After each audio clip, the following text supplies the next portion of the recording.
বাংলা থেকে প্রথম ক্লাইম্ব হয়ে গেছে, একটা রেকর্ড হয়ে গেছে। হিমালয়ের জন্য সুজলা সুফলা শস্য শ্যামলা আমরা যুবক যুবতীদের একটা মাউন্টেন কোর্স করা দরকার। অবধি 12টা মুভি বানিয়েছি আমাদের ক্লাইম্বিংয়ের উপরে। সারা ভারতবর্ষে ছেয়ে গিয়েছিল পাউলি দাম, তার বাবা ট্রেকার মুভিটা অনেক ঘটনা ঘটেছিল। ওইটা ওখান থেকে শুরু করে এভারেস্ট সংকট কঠিন একটা শৃঙ্গ, সেটা প্রায় 8000 মিটারের কাছে।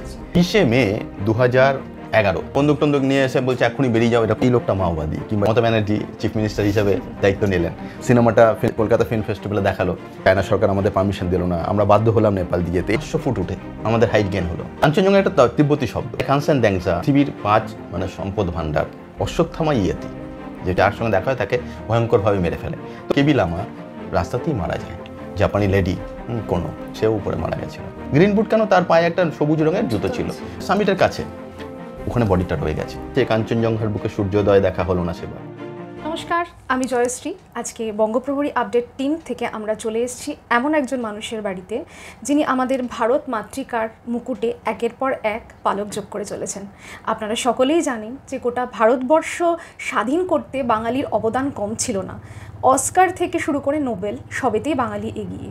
আর আজকেও ঠিক এমনই একজন বাঙালি ভূমিপুত্রকে আমরা পেয়ে গিয়েছি, যিনি কিন্তু প্রথম সিভিলিয়ান বাঙালি হিসেবে পা রেখেছিলেন এভারেস্টের চূড়ায় এবং কাঞ্চনজঙ্ঘার চূড়ায়। তিনি আর কেউ নন, আমাদেরই বাঙালি ঘরের একমাত্র দেবাশিস বিশ্বাস।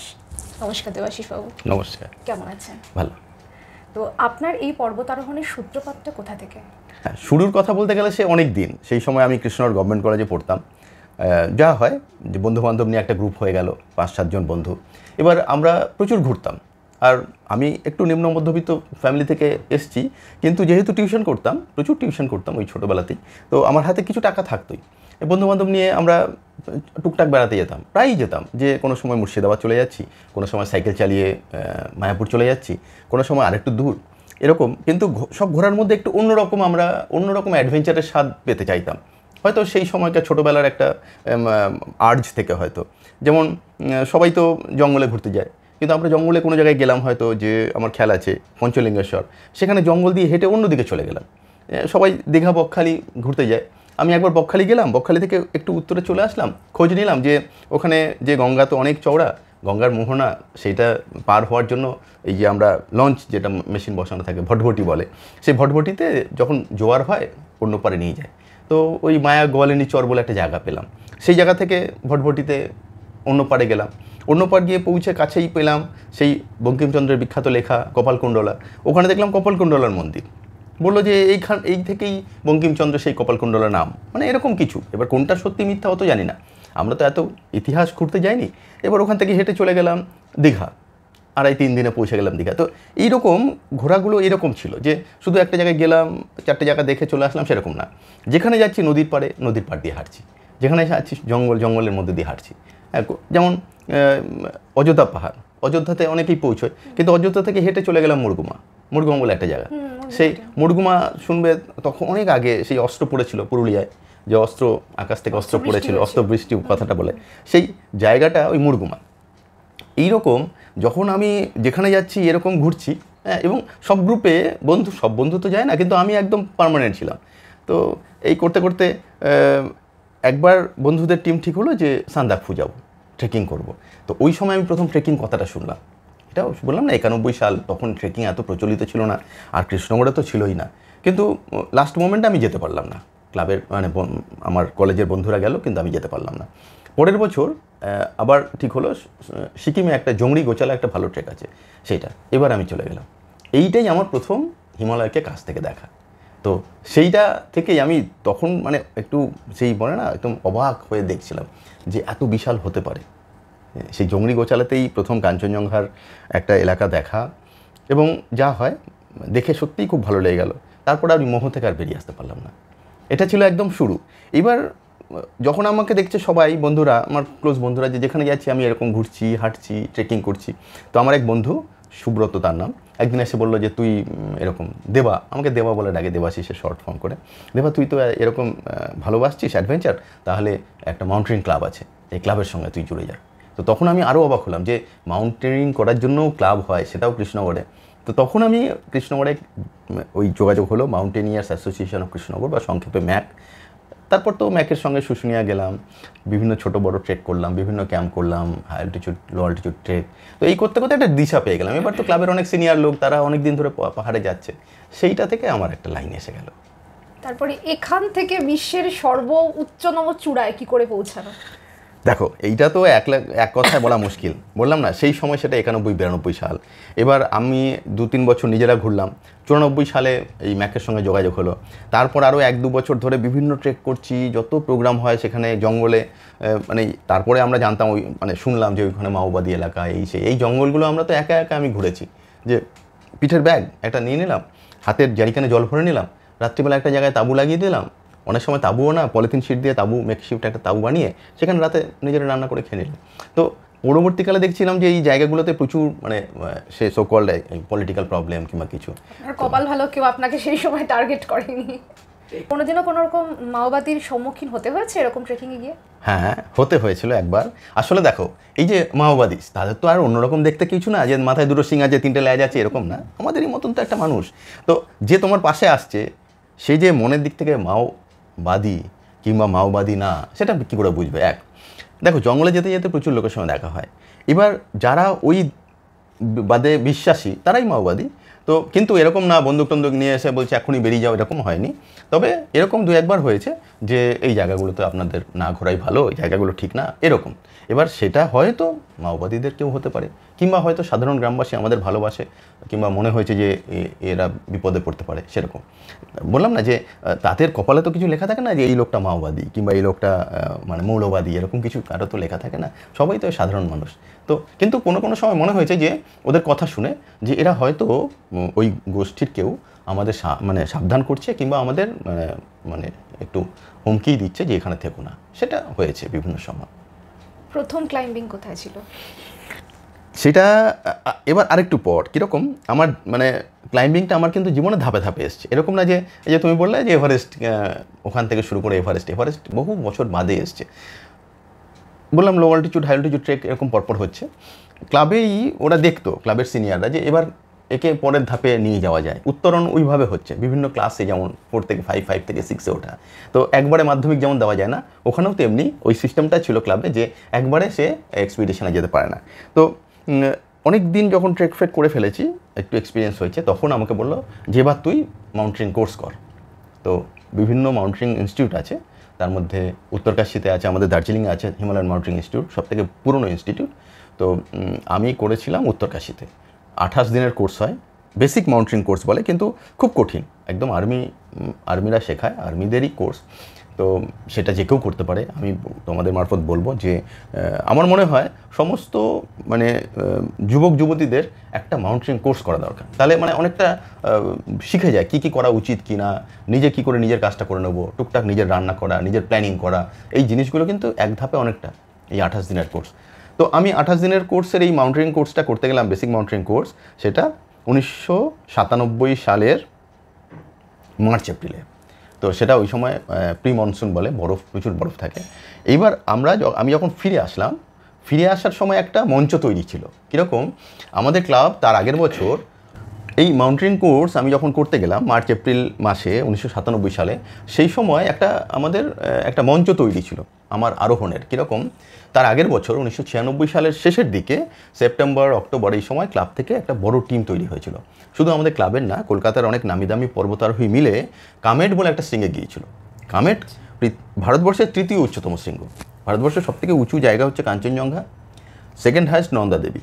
কিন্তু কাঞ্চনজঙ্ঘা আর নন্দা দেবী পারমিশন দেয় না। কাঞ্চনজঙ্ঘা ইন্ডিয়ান দিক থেকে পারমিশন নেই, আর নন্দা দেবীও দেবী দুর্গার রূপ বলে সেটাও পারমিশন দেয় না। কামেট হচ্ছে ভারতবর্ষের সবথেকে উচ্চতম শৃঙ্গ, যেটা তুমি আরোহণ করতে পারবে। বোঝা গেল? ম্যাক্সিমাম অ্যাচিভেবল পয়েন্ট, যে ম্যাক্সিমাম হাইয়েস্ট তুমি যদি যেতে চাও, কামেটই সেই জায়গা। এবং আমি যখন কোর্স করে আসলাম, তার আগের বছর ওই কামেটে গিয়েছিল। কামেটে বেস ক্যাম্পের পরে 6টা ক্যাম্প লাগাতে হয়, ক্যাম্প 1, ক্যাম্প 2, ক্যাম্প 3, এরকম করে 6টা। যখন ক্যাম্প 5 অবধি এরা পৌঁছেছিল, আগের টিমটা খুব পোক্ত টিম গিয়েছিল, অনেক শেরপা টেরপা নিয়ে একটা বড় টিম গিয়েছিল। কিন্তু যখন ক্যাম্প 5-এ পৌঁছলো, তখন প্রচুর ব্লিজার্ড শুরু হয়ে যায়, বড় তুষার ঝড়। সেই তুষার ঝড়ে ওরা 3 দিন এক জায়গায় আটকা পড়ে যায়, এক একজনের মানুষ সমান বরফ পড়ে যায়। তুমি মনে করো একটা প্লেন ল্যান্ড দিয়ে গেছো, যখন ওখানে বসে আছো 2 দিন 3 দিন, ততক্ষণে তোমার সাইজের বরফ পড়ে গেছে, তোমার হাইটের। তো ওখান থেকে ওরা কোনো মতে জীবন নিয়ে বেঁচে ফিরে আসে, পালিয়ে আসে। কিন্তু অনেক ইকুইপমেন্ট থাকে, আমাদের মাউন্টেনিং ইকুইপমেন্ট খুব কস্টলি, সব ফেলে আসতে বাধ্য হয়। এবার আমি যখন ফিরছি তখন তার আগেই ক্লাবের এই ম্যাকের একটা প্ল্যান হয়ে আছে যে এবার একটা ছোটো টিম যাবে, খুব ফাস্ট যাবে। ছোটো টিম খুব ফাস্ট মুভ করতে পারে, বড় টিম মানে লড বর খাবার দাবার অনেক বেশি। ছোটো টিম যাবে, ফাস্ট মুভ করবে, ওই ইকুইপমেন্টগুলো কালেক্ট করে নিয়ে আসবে, এই ছিল আমাদের প্ল্যান। তো আমি যখন ফিরেছি তখন 3 জন সিনিয়র রাজি যাওয়ার, কিন্তু 3 জনে এত বড় এক্সপিডিশন হয় না। তো আমরা একদম 3 জন আনকোরা, আমি আর একটা তমাল বলে একটা ছেলে আর সৌরভ বলে, আমরা 3 জন একদম আনকোরা, আর 3 জন সিনিয়র, এই 6 জন টিম বেরিয়ে পড়লাম। মানে আমার, তুমি বললে না প্রথম অভিযান, এই প্রথম অভিযান হচ্ছে কামেট। মানে আমার বললাম না এইটা মঞ্চটা তৈরি ছিল। জেনারেলি কিন্তু কারো প্রথম অভিযান কামেট হতে পারে না, কামেটের মতো একটা বিশাল শৃঙ্গ। আমাদেরও একটা ধাপে ধাপে হয়, প্রথমে একটা 6000 মিটার, তারপর 6500 মিটার, তারপর 7000 মিটার, আর এটা 7757, মানে প্রায় 8000 মিটারের কাছে। তো অনেক উঁচু, অনেক উঁচু, ভারতবর্ষের সব থেকে উঁচু শৃঙ্গ ক্লাইম্ব করার মতন। তো কিন্তু আমি ফিরে এসেছি, তখন আমাকে বললো তুই যাবি, একদম রাজি। আমি তো তখন এরকম একটা সুযোগ পাওয়ার অপেক্ষায় আছি, তো সুযোগটা আমি সঙ্গে নিলাম। তারপর আমি কোর্স করে ফিরলাম, তখন হয়তো 7-8 দিন বাদেই টিম বেরিয়ে পড়লাম। তো টোটাল 45 দিন সময় লাগলো। তারপর এটা পৌঁছলাম কামেটের মাথায়। তো আমি ক্লাইম্ব করলাম, ফার্স্ট অভিযান, ফার্স্ট ক্লাইম্ব, মানে একটা বিশাল ব্যাপার। এবার ওই আর মানে পিছন ফিরে তাকালাম না, কীরকম এই যে অনেক সময় বলে না starting with a big bang, মানে একটা ভয়ঙ্কর একটা জোরালো ধাক্কার সঙ্গে আমার স্টার্ট শুরু হয়ে গেল। তো মানে আমি তার কিছুদিন আগে পর্বতারোহী জগতে কিছু ছিলাম না, কোর্স করে আসলাম, কামেট ক্লাইম্ব করে চলে আসলাম। মানে তখন সবাই অবাক হয়ে তাকিয়ে দেখলো, আরে বাবা, এ গেল আর ক্লাইম্ব হয়ে গেল, মানে এরকম একটা দুরূহ শৃঙ্গ, ভয়ঙ্কর কঠিন একটা শৃঙ্গ, সেটা আরোহণ হয়ে গেল। মানে পর্বতারোহী মহলে মানে ওই বলে না ধূমকেতুর মতন আমার মানে আবির্ভাব হয়ে গেল, মানে শুরুটা এরকমভাবে হয়েছিল। তো কামেট, তো তারপরের তার থামা নেই। তারপর যা ক্লাবের অভিযান হতো, আমি একটা অটোমেটিক চয়েস হয়ে গিয়েছিলাম। পরের বছর চৌখাম্বা বলে একটা শৃঙ্গে গেলাম, ফার্স্টবারের মতো। হ্যাঁ সেই রকম, যে হঠাৎ করে আসলাম, ফার্স্ট হয়ে গেলাম ক্লাসে, সেরকম। তো ফার্স্ট বলবো না, মানে যাই হোক, এইগুলো সবই টিম গেম। ধরো ফুটবলে যেমন একজন গোল দেয়, কিন্তু যে গোল দেয়, যে গোলকিপারে থাকে, তারও তো সমান কৃতিত্ব। তো সেরকম, তো আমার শুরুটা এরকম সুন্দর হয়ে গেল। তারপর আর থামা নেই, যেটা বলছিলাম, পরের বছর 98 সালে চৌখাম্বা গেলাম। চৌখাম্বা নামটা শুনেই বুঝতে পারছি, চৌখাম্বা, 4টে খাম্বা। চৌখাম্বা মানে 4টে মাউন্টেন, চৌখাম্বা 1 2 3 4। আর চৌখাম্বা খুব বিখ্যাত শৃঙ্গ। কেন? প্রতিটা শৃঙ্গ থেকে অনেক গ্লেসিয়ার শুরু হয়, গ্লেসিয়ার বিভিন্ন দিকে বয়ে যায়, আমরা বলি বরফের নদী। এই চৌখাম্বা থেকে যে বিখ্যাত গ্লেসিয়ারটা বেরিয়ে এসছে, যেটা গোমুখে এসে শেষ হয়েছে, সেটার নাম গঙ্গোত্রী গ্লেসিয়ার। তো চৌখাম্বা হচ্ছে সেই হিসাবে খুব বিখ্যাত একটা শৃঙ্গ। আপনার তো গঙ্গোত্রীতে একটা ক্লাইম্ব আমি দেখেছি, মাউন্ট শিবলিং, অত্যন্ত দুরূহ সেই ক্লাইম্বটা। শিবলিং বলতে পারো ইন্ডিয়ান ক্লাইম্বিংয়ের একটা বিরাট টাফ ক্লাইম্বিং। 2005 সালে আমি গিয়েছিলাম, এবং ওইটা কি হলো, ওইটার মধ্যে একটা মানে অনেক ঘটনা ঘটেছিল। ওইটাই আমি পুরোটা মুভি বানালাম। আমার প্রথম, আমি আজ অবধি 12টা মুভি বানিয়েছি ফিল্ম এর উপরে, আমাদের ক্লাইম্বিংয়ের উপরে। প্রথমটাই চৌখাম্বা। মানে চৌখাম্বায় কি হয়, আমরা তো ওয়াল জানি, ওয়াল মানে ধরো এই যে এটা ওয়াল, কিংবা 70 ডিগ্রি 60 ডিগ্রি সবই আমরা ওয়াল বলি, তাই না, যে ওয়াল ক্লাইম্ব হচ্ছে। কিন্তু যখন ঝুঁকে থাকে তোমার দিকে, ওভারহ্যান্ড তোমার দিকে 90 ডিগ্রি থেকে বেশি, সেটাকে ওভারহ্যান্ড বলি। সেইখানে ক্লাইম্ব এই চৌখাম্বায় আমি ওই এরকম ওয়ালে ক্লাইম্ব করছি, আর ক্যামেরায় ছবি তুলতে এক হাতে ক্যামেরায়, হ্যাঁ খুব ডিফিকাল্ট। তখন তো এইসব গোপ্রো ছিল না 2005 সালে, আমি ছবি তুলতে। এবার যখন এসে বানালাম, মানে ওইটা তো সারা ভারতবর্ষে ছেয়ে গিয়েছিল ওই মুভিটা, এখনও আছে, এখনও বিভিন্ন জায়গায় আমার কাছেও আছে, আর বিভিন্ন জায়গায় নেটেও আছে ছবিটা। একটা মানে হয়ে গেল, সবাই তখন বলতে শুরু করলো একটা ছেলে আছে, সে কিন্তু ঝুঁকতে এরকম ছবি তুলেছিল। মানে আমি কোর্স করতে যাচ্ছি, বাইরে যাচ্ছি, দিল্লিতে যাচ্ছি, আমাকে শুনতে হচ্ছে এই তোমাদের ওখানে একজন ঝুলতে ছবি তোলে। হ্যাঁ, তো আমি আর তখন বলিনি যে আরে আমি তো বুঝে গেছি যে কোনটার কথা বলেছে। এই শিবলিং ওই একটা মারাত্মক মাইলস্টোন, মানে পর্বতারোহণ জগতের একটা বিরাট মাইলস্টোন। মানে আমাদের পশ্চিমবঙ্গকে এক ধাপে ম্যাচিওর করে দিল। আগে অনেক ক্লাইম্ব ছিল, কিন্তু শিবলিং ক্লাইম্ব করতে পারে কেউ, এটা মানে ধারণার বাইরে ছিল। এবং সেটাও ঝুঁকতে একটা কিছুই না, আইসের ওয়াল আছে, ওটাকে সেরাক বলে, সেরাকটা এরকম ঝুঁকে আছে, সেইটার কে উঠতে হওয়া, মানে এটা খুব আমাদের কাছে একটা বিরাট ক্লাইম্বিং, একটা মারাত্মক আউটস্ট্যান্ডিং অ্যাচিভমেন্ট শিবলিং। এরকম জীবনের ঝুঁকি নিয়ে এরকম পর্বতের চূড়ায় যাওয়া, কখনো বাড়ি থেকে বাধা বিপত্তি আসেনি, বিশেষত মায়ের? দেখো, এটা তো স্বাভাবিক, একটা চিন্তা থাকেই, যে কারণ এই যে স্পোর্টসটা আমরা আছি, স্পোর্টসটা একটু তো রিস্কি, কিন্তু কেউ না কেউ তো যাবেই, তা নাহলে তো পর্বতারোহণই হবে না। তো বাধা মানে সেই রকম না যে যাস না বন্ধ, সেরকম না, একটু তো আসেই যে ঠিকঠাক সুস্থভাবে ফিরে আসবে কি না, তো সেরকম বাধা আসে, কিন্তু এত বাধা আসেনি যে আমার যাওয়াই বন্ধ হয়ে যায়। তো প্রথম যখন এভারেস্টের চূড়ায় পা রাখলেন কীরকম অনুভূতি ছিল আপনার? দেখো সেইটাও অনেক পরে, কারণ কি আমি বললাম তুমি শিবলিঙ্গের কথা বলেছো, তার আগে শিবা বলে একটা পিক ক্লাইম্ব করলাম, সেটাও অপূর্ব, সেটাও ভারতবর্ষের প্রথম ক্লাইম্ব। বহু ক্লাইম্ব আছে, ভারতবর্ষের প্রথম আমি ক্লাইম্ব করেছি এরকম। তো শিবার গল্পটা কেন বলছি, শিবা আমাদের আগে একবারই ক্লাইম্ব হয়েছিল, আমরা সেকেন্ড ক্লাইম্ব সারা পৃথিবীর। তো আমাদের আগে যে ক্লাইম্ব করেছিল তার নাম জুনকো তাবেই। জুনকো তাবেই হচ্ছে প্রথম মহিলা যে এভারেস্ট ক্লাইম্ব করেছিল, জাপানি মহিলা, বিখ্যাত, মানে একটা মানে অন্য মানে জগতের একটা ক্যারেক্টার। মানে সেখানেও আমাদের বাঙালি মতনই কিন্তু জাপানের পরিবেশ, যে মেয়েরা না না তোমরা সন্তান বড় করা ছাড়া তোমাদের বাইরের কোনো কাজ করবে না, এরকম একটা সিচুয়েশন ছিল যখন জুনকো তাবেই করতে শুরু করেছিল। হ্যাঁ, এরা মানে ওটা মেল ডমিনেট একটা জগৎ, যেটা আমাদের এখানকার মতন, যে মেয়েরা বাইরের কাজ করবে না, মেয়েরা তো সংসার সামলাবে, এই মেয়েদের কাজ। কিন্তু জুনকো তাবেই একটা মানে রেভলিউশন, একটা আন্দোলন, এটা সারা পৃথিবী জুড়ে আন্দোলন। আমি তো ভাবি যে হ্যাটস অফ, মানে ওই পরিবেশ থেকে বেরিয়েছে, তখন তার সন্তান হয়ে গেছে, সব কিছু হয়ে গেছে, বাড়ি থেকে বলছে না না না তোমার বাচ্চা কাচ্চা হয়ে গেছে, বাচ্চা দেখা তোমার মেইন কাজ, তোমার এইসব পাহাড়ে যাওয়া তো এইসব মেয়েদের কাজ না, ওইসব নরম টরম ক্যারেক্টার, তোমরা এরকম, তোমরা বাড়ি সামলাও। কিন্তু ওর হাজব্যান্ড ওকে খুব হেল্প করেছিল, সাপোর্ট করেছিল। তো এই শিবা আমাদের আগে জুনকো তাবেই এসেছিলেন, এবং উনি একটা লেডিস টিম নিয়ে এসেছিলেন, এবং সেটাও ওই প্রি এভারেস্ট, মানে এভারেস্ট যাওয়ার আগে অনেকে না আরেকটা পিক ক্লাইম্ব করে, মানে ট্রেনিং আমার ঠিক হচ্ছে কি না। তো এই প্রি এভারেস্ট বলি, ওটা কন্ডিশনিং ক্যাম্প, যেমন হয় না যে বিভিন্ন ফুটবল বড় খেলায় আগে দেখবে এক জায়গায় বসে সবাই মিলে প্র্যাকটিস করে, এটাও একটা প্র্যাকটিস। যেমন কামেটকে কিন্তু আগে প্রি এভারেস্ট ক্যাম্প করা হতো, যে 7,700 মিটার গিয়ে তুমি বুঝে যাবে যে হ্যাঁ আমি এভারেস্ট যাওয়ার যোগ্য কিনা। জুনকো তাবেই এসেছিলেন ওই শিবা। তো শিবা আমি ক্লাইম্ব করতে গিয়ে সেটা অদ্ভুত সুন্দর, শিবা নামটাই বুঝতে পারছো, শিবলিঙ্গ, আমি বলি পৃথিবীর সব থেকে উঁচু শিবলিঙ্গ, 6543 মিটার। পানওয়ালি দোয়ার বলে একটা শৃঙ্গ আছে, যেমন পানওয়ালি দোয়ার কীরকম, পাউলি দোয়ার, পাউলি দেখবে যে আমাদের একজন বড় আর্টিস্ট, সিনেমা আর্টিস্ট ছিল পাউলি দাম, তার বাবা ট্রেকার ছিলেন। এবার ওই পাউলি দোয়ার, পাউলি কাটা, ওইটা দেখে এসে এত ভালো লেগেছে, তারপর মেয়ে হয়েছে, তো নাম পাউলি রেখেছিল। তো এইগুলোর পরে বিরাট গল্প আছে অনেক, প্রতিটা শৃঙ্গের পিছনে অনেক আগে পরে অনেক গল্প জড়িয়ে। তো এত কিছু করতে করতে প্রতি বছর ক্লাইম্ব করছি, মাঝে মাঝে অফিস থেকে ছুটি পাই না, তখন যেতে পারিনি। তো পরপর 2008 আর 2009, 2008-এ অফিস থেকে ছুটি দিল না, আমি থাইল্যান্ড সাগর বলে একটা এক্সপিডিশন টিম বেরোলো, কিন্তু আমি যেহেতু ছুটি দিল না, আমি যেতে পারলাম না। তো একটা বাধা পড়লো আমার অভিযানে। আর 2009-এ যখন আমরা একদম প্ল্যান করছি, ছাঙ্গুজ বলে একটা এক্সপিডিশন, দুটো এক্সপিডিশন ছিল, ছাঙ্গুজ আর ট্রেলস পাস।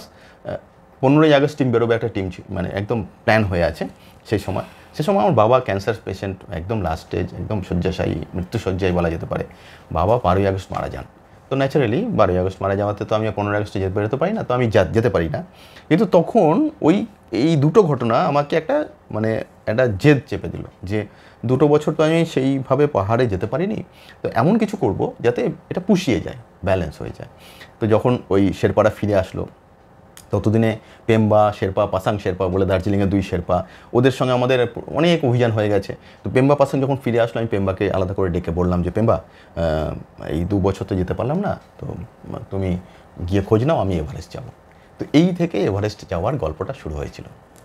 প্রস্তুতি কি নিতে হয়েছিল আপনাকে? হ্যাঁ, প্রস্তুতি আমি সারা বছর ধরেই চলে, এমন না যে কোনো দিন আমি যাব তার 10 দিন আগে থেকে প্রস্তুতি নিচ্ছি। প্রস্তুতি কিন্তু যেমন আজকেও আমি হয়তো সকালে মাঠে যাব, কালকেও যাব, এরকমভাবে, মানে রেগুলার বেসিসে। কিন্তু এভারেস্ট তো একটা অন্যরকম ব্যাপার। যখন আমি বললাম যে ওই ছাঙ্গুজের পরে পেম্বা শেরপা, পাসাং শেরপারা ফিরে আসলো, এটা ছাঙ্গুজ হচ্ছে 2009-এর সেপ্টেম্বর অক্টোবরে, ওই সময়। এবার তখন থেকেই আমি প্ল্যানটা শুরু করলাম। প্রস্তুতিটা আগে কী ছিল, আমি সকালে মাঠে যাই, মাঠে প্রচণ্ড দৌড়দৌড়ি করি, তারপর অফিসে যাই। তখন আমি আমাদের আমি তো ইনকাম ট্যাক্সে আছি, ইনকাম ট্যাক্সে পার্ক স্ট্রিটে একটা অফিস আছে, সেখানে পোস্টিং ছিলাম। কিন্তু অফিসটার কাজটা সে সময় চার্জটা খুব বড় চার্জ। হ্যাঁ, তো যখন অফিসে যেতাম, অত খাটনি করে যেতাম, তো কিছুক্ষণ বাদে ঘুম পেয়ে যেত। তো আমি তখন না আমার ওই ট্রেনিং পোর্শনটা একটু চেঞ্জ করলাম, রুটিনটা। কীরকম, সারাদিন অফিস করতাম, অফিস করে 7টা সাড়ে 7টায় বেরোতাম, বেরিয়ে ময়দানে পার্ক স্ট্রিট ময়দানের কাছেই তো, পার্ক স্ট্রিট কোনায়, ওখান থেকে আমি ময়দানে গিয়ে ময়দানে দৌড়তাম সারা রাত ধরে, মানে অনেক রাত অবধি দৌড়তাম। কীরকম, অনেকে বলতো যে রাতে সাপ বেরোয়, তো সাবধান। তো ওই সাপকে ভয় দেখানো নাকি আমি নিজে সাহস পাওয়ার জন্য একটু লাফিয়ে লাফিয়ে ধূপ ধূপ করে আওয়াজ করে দৌড়তাম। ওখানে পাশেই আমাদের income tax sports and recreation club আছে, তাদের জিম আছে, সেই জিমে প্র্যাকটিস করতাম করে লাস্ট মেট্রো, যখন সেই লাস্ট মেট্রো ধরতাম, পার্ক স্ট্রিটের ওই কোণা থেকেই মেট্রোটা ধরতাম, ধরে বাড়ি ফিরতাম। এই প্ল্যানটা ছিল। এবার এতটাই খেটেছিলাম, এতটাই প্রিপারেশান নিয়েছিলাম, কারণ আমি ভাবতাম কি যে এতদিন এত পিক ক্লাইম্ব করেছি, কিন্তু সেই সবগুলো তো এভারেস্ট না, এভারেস্ট তো একদম অন্য একটা 8,848 মিটার, আর এই তো 29,028 ফিট, আর আমি তো 5 ফুট 5 ইঞ্চি চেহারা, তো এই চেহারা নিয়ে 29,028 ফিটে কি দাঁড়াতে পারবো? তো আমি কিন্তু তখন বিশ্বাসই করতাম এভারেস্ট ক্লাইম্ব আমার দ্বারা হবে না, কারণ সত্যি বলতে কি তার আগে 4বার কিন্তু বাংলা থেকে ক্লাইম্বের জন্য গিয়েছিল এভারেস্ট ক্লাইম্ব করতে, কিন্তু পারেনি কেউ। এবার তারা এত পোক্ত মাউন্টেনিয়ার, হ্যাঁ, যে আমার বিশ্বাসে একটা চির আগে থেকেই ধরা ছিল যে ওরা যদি গিয়ে ফেলিয়ার হয়ে আসে আমি কোন ছাড়, তো আমি তো ফেলিয়ার হবই। কিন্তু একটা মাথায় ছিল যে একটা মানে নাড়া দেবো, যতটা পারবো যাব, শেষ চেষ্টা করব। এবং আরেকটা জিনিস ঠিক ছিল যে ফিরে এসে আর পাহাড়ে যাব না, মানে ওটা আমার শেষ অভিযান। যার জন্য বাড়ি থেকে ওই যে বললে না যে আপত্তি আছে কিনা, তো আমার যে স্ত্রী সেও ভাবলো, তাকে বলেছি যে না দেখো এভারেস্ট তো আমার দ্বারা হবে না, কিন্তু ফিরে এসে আমি ছেড়ে দেবো। কিন্তু এভারেস্টে যাওয়ার মূল বাধা হচ্ছে টাকা। তখন যখন পেম্বা আমাকে ফোন করলো দার্জিলিংয়ে গিয়ে যে খোঁজ নেবে, আমি বললাম তুমি খোঁজ নাও, আমি যাব, কী করতে হয়। তো ও ফিরে এসে ওখান থেকে ফোন করে বললো যে দাদা সব ঠিক আছে, $30,000 লাগবে, $35,000। তো তখন 45 টাকা ছিল ডলার, ওই 2009-এর শেষের দিকে। তো আমি তার আগে থাকার জায়গা হচ্ছে না, আমি অফিস কোয়ার্টারে থাকতাম, তো একটা ফ্ল্যাট কিনবো না জমি কিনবো, এই করতে করতে 10-12 লাখ টাকা জমিয়েছিলাম, 10-11 লাখ টাকা। তো আমি দেখলাম যে প্রায় 11-12 লাখ টাকা তো এখানেই লাগছে, তো ওই টাকাটা তো আমার আছে, তো ঠিক আছে জমি বাড়ি পরে হবে, অ্যাসেট তো বেঁচে থাকলে অ্যাসেট হবেই, আপাতত এই অ্যাসেটটা করে আসি। তো বউ মানে এতটাই মানে কনফার্ম ছিল যে এ তো এসে পাহাড় ছেড়ে দেবে, যার জন্য বললো ঠিক আছে তুমি যাও, তোমার যদি কিছু টাকা কম পড়ে আমি নয় তোমাকে সাহায্য করব। তো দেখো ওর টাকা আমার লাগবে কি লাগবে না সেটা পরের কথা, কিন্তু এই যে বলেছিল এটা আমার বিরাট সাপোর্ট হয়েছিল। এবার ওই প্ল্যান, আর সারা দিন ওইরকম খাটতাম, আর এই খাটনিটা কিন্তু আমাকে মানে কাজে লাগলো। কারণ আচ্ছা, এর মধ্যে আবার একটা ঘটনা ঘটলো। কীরকম, আমি তো বলেছিলাম যে আমি একাই যাব, কিন্তু যখন এই আমার ক্লাব ম্যাক দেখলো যে আমি যাব বলে ডিসিশান নিয়েই ফেলেছি, তো বসন্তদা, তারপর অশোক রায় যারা সিনিয়র, তারা বললো যে তুই তো যাচ্ছিস, তাহলে আমরা একটা টিম বানাই। তা আমি খুব খুশি হলাম যে একা যাব, এতদিন তো কোনো দিন একা যাইনি, হ্যাঁ, সব তো একটা দল বেঁধে গেছিলাম, তো একটা টিম পেলে ভালোই হয়। আর ওদেরও সুবিধা হয়ে গেল যে টিমে দেখলো যে সব মিলে এই 25-26 লাখ টাকা খরচা হবে যদি আমরা 2জন ক্লাইম্ব করি আর 3জন base camp of the supporting member হিসেবে যায়। তো বললো দেখ 25-26 লাখ টাকা খরচা হবে, তুই তো 11-12 লাখ টাকা দিবি, অর্ধেক টাকা হয়ে গেল, আর বাকি অর্ধেক আমরা সবাই মিলে তুলব। সবাই মিলে ওই টাকাটা খরচা করার কথা ছিল। হ্যাঁ, সবাই মিলে 25-26 লাখ টাকা খরচা হওয়ার কথা ছিল। যে তখন বললো যে তুই তো 11-12 লাখ টাকা দিবি, ডিসিশন নিয়েই বসে আছিস, তাহলে বাকি টাকাটা। তো ওই আমার টাকার ভরসাতে এটা মানে সবাই নেমে পড়লো। আমারও একটা সুবিধা হলো যে আমি একা যাব, মানে টাকার থেকে বড় কথা ওই আমি তো তখন ভরসাই পাচ্ছি না আমি একা কী করে যাব। তো এইভাবে আমরা বেরিয়ে পড়লাম 1 এপ্রিল 2010। হ্যাঁ, 1 এপ্রিল। তো আমি এরকম, ওইটাও মজার হয়েছিল, যেহেতু 1 এপ্রিল সবাই জানতে চাইছে এবার কোথায় যাবে, তো আমি বলছি এই তো 1 এপ্রিলে এভারেস্ট যাচ্ছি। তো প্রথমেই সবাই বলতো বেটা এপ্রিল ফুল করছে, মানে কেউ বিশ্বাসই করতে পারলো না, পারেনি আসলে, তখন আমি বুঝতে পারিনি। যার জন্য আমার বইতেও আমি লিখেছি যে এপ্রিল ফুলের দিন আমি বেরিয়ে পড়লাম সেরকম। তারপর দীর্ঘ 57 দিনের সেই লড়াই, তারপর মানে এভারেস্টে কলকাতায় গিয়ে কলকাতা ফেরা 57 দিন। 17ই মে সকাল 7:30টায় এভারেস্টের মাথায় পৌঁছলাম। তো বললাম না যে প্রিপারেশনটা এত ভালো ছিল যে আমরা কোনো সময় কিন্তু মনে হয়নি যে আমি পারবো না। হ্যাঁ, বিভিন্ন কষ্ট হয়েছে, বিভিন্ন দম বেরিয়ে যাচ্ছে, একদম এত মানে মরণ যন্ত্রণার মতন কষ্ট, কিন্তু না এটা আমার দ্বারা হবে না, ফিরে চলো, এরকম কোনো সময় হয়নি। Always motivated. হ্যাঁ, কারণ না তার থেকে মোটিভেটেডও যেরকম ছিলাম বলতে পারো, প্রিপারেশনটা খুব ভালো ছিল। ধরো একটা কেউ পরীক্ষায় বসছে, তার যদি সারা বছর ধরে সে পড়াশোনা করে, পরীক্ষার আগের দিন তার জ্বর আসবে না, তাই না? তাহলে জ্বর বমি করে কখন করে? টেনশানে করে, মূলত তো টেনশানে করে। তো আমাদের ওই জ্বর বমি হওয়ার মতন সিচুয়েশান আসেনি। ফিরে আসলাম, তখনও তো জানি না যে এটা বাংলা থেকে প্রথম ক্লাইম্ব হয়ে গেছে, একটা রেকর্ড হয়ে গেছে। আসলে কেউ তো রেকর্ডের জন্য খেলে না, যে কোনো প্লেয়ার যখন খেলা শুরু করে সে কি জানে যে আমি যখন রিটায়ার করব আমার এত গোল হবে, এত রান হবে? কেউ ভাবে না। প্রতিদিন আমাদের নতুন খেলা। তো যখন আমি এভারেস্ট ক্লাইম্ব করে আমরা নিচে নেমে আসলাম বেস ক্যাম্পে, তখন জানতে পারলাম বাংলা থেকে প্রথম এভারেস্ট আরোহণ হয়েছে। একটা হই হই রই রই সব। ফিরে আসলাম, তো আমি একটা মুভি বানালাম, এই বইটা লিখলাম, এভারেস্ট শীর্ষে বাঙালি, আনন্দ পাবলিশার্স থেকে বেরোলো। সিনেমাটা কলকাতা ফিল্ম ফেস্টিভ্যালে দেখালো। তো প্রতিদিন 2-3টে প্রোগ্রাম আমাকে ডেকে নিয়ে যেত। মানে একটা প্রোগ্রাম থেকে ওই লক্ষ্মী পুজোর পুরোহিতের মতন হাইজ্যাক করে আরেকটা জায়গায় নিয়ে যেত। তো একটা প্রোগ্রাম থেকে হাইজ্যাক করে আরেকটা প্রোগ্রামে নিয়ে যেত। তো সবাই জানতে চাইতো এরপর কি, হোয়াট নেক্সট। তো আমি আর বলতেই পারলাম না যে আমি তো থেমে যাব, বলেই গেছি। কিন্তু আমি মানে অজান্তেই বলতে শুরু করলাম, এবছর যেমন এভারেস্ট ক্লাইম্ব করে এসেছি, পরের বছর আপনারা ডাকতে বাধ্য হবেন, পরের বছর আমি কাঞ্চনজঙ্ঘা ছবি, কাঞ্চনজঙ্ঘা গল্প নিয়ে আসবো। তো তখনও জানতাম না যে কাঞ্চনজঙ্ঘা কত কঠিন। এভারেস্ট থেকে ফিরে আসলাম, একটা বই লিখলাম, আনন্দ থেকে বেরোলো, আনন্দ পাবলিশার্স থেকে মুভি বানালাম যে পুরো। কারণ আমি ওই বললাম শিবলিং থেকে প্রতি এক্সপিডিশন মুভি বানানো শুরু করলাম। এবার এভারেস্ট থেকে দেখো, এভারেস্টের মাথায় আমি 1.5 ঘন্টা ছিলাম। কারণ চারপাশটা কেমন দেখতে, এটা তো জানতে চাই, এটা তো তোমরা জানতেই চাও, সবাই জানতে চায়। এটা আমার একটা দায়িত্ব, এটা আমার দায়িত্ব যে আমি যে চোখে দেখছি চারপাশটা সবাইকে যেন সেই চোখে দেখাই। এটা তো এমন না যে কুলু মানালি যে যাও ওখানে কিন্তু হিড়িম্বা মন্দির আছে দেখে আসবে, আমার কথা শুনে তুমি গেলে। এটা তো আমি আমার জীবনে আর হয়তো কোনো দিন যেতে পারবো না। তো চারপাশটা কেমন লাগে এভারেস্টের মাথা থেকে সেটা তো জানতে হবে। আমি এভারেস্টের মাথায় 1.5 ঘন্টা ছিলাম। প্রচুর ছবি, আমি প্রচুর ফুটেজ নিয়ে আসি, এসে মুভিটা বানাই। কারণ দেখো, তোমার কাছে যত বেশি ফুটেজ থাকবে তোমার মুভি বানানো ততটা বেটার হতে পারে।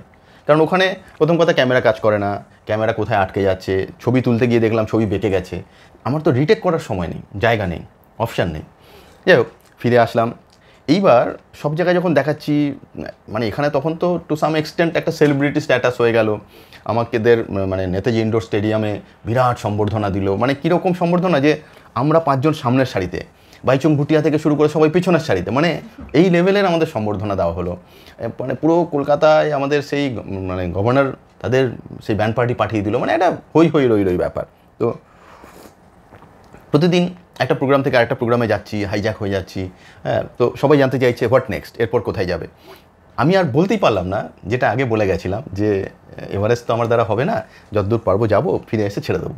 কিন্তু এসে তো সিচুয়েশন পুরো উল্টো হয়ে গেল। আর তো মানে আমি তো আর যেরকম একটা সাধারণ একটা ক্যারেক্টার হিসেবে গিয়েছিলাম, আমি তো ফিরে আর সাধারণ ক্যারেক্টার থাকলাম না। তখন আপনি দেবাশিস বিশ্বাস হয়ে গেছেন। তখন একটা অন্য জিনিস। এবার তখন আমার না বলাটাও কিন্তু সবার, মানে দেখো এত লোক আমার দিকে তাকিয়ে আছে, আমি চাইলেও আমি না বলতে পারবো না। তখন সেই সিচুয়েশন হয়ে গেল।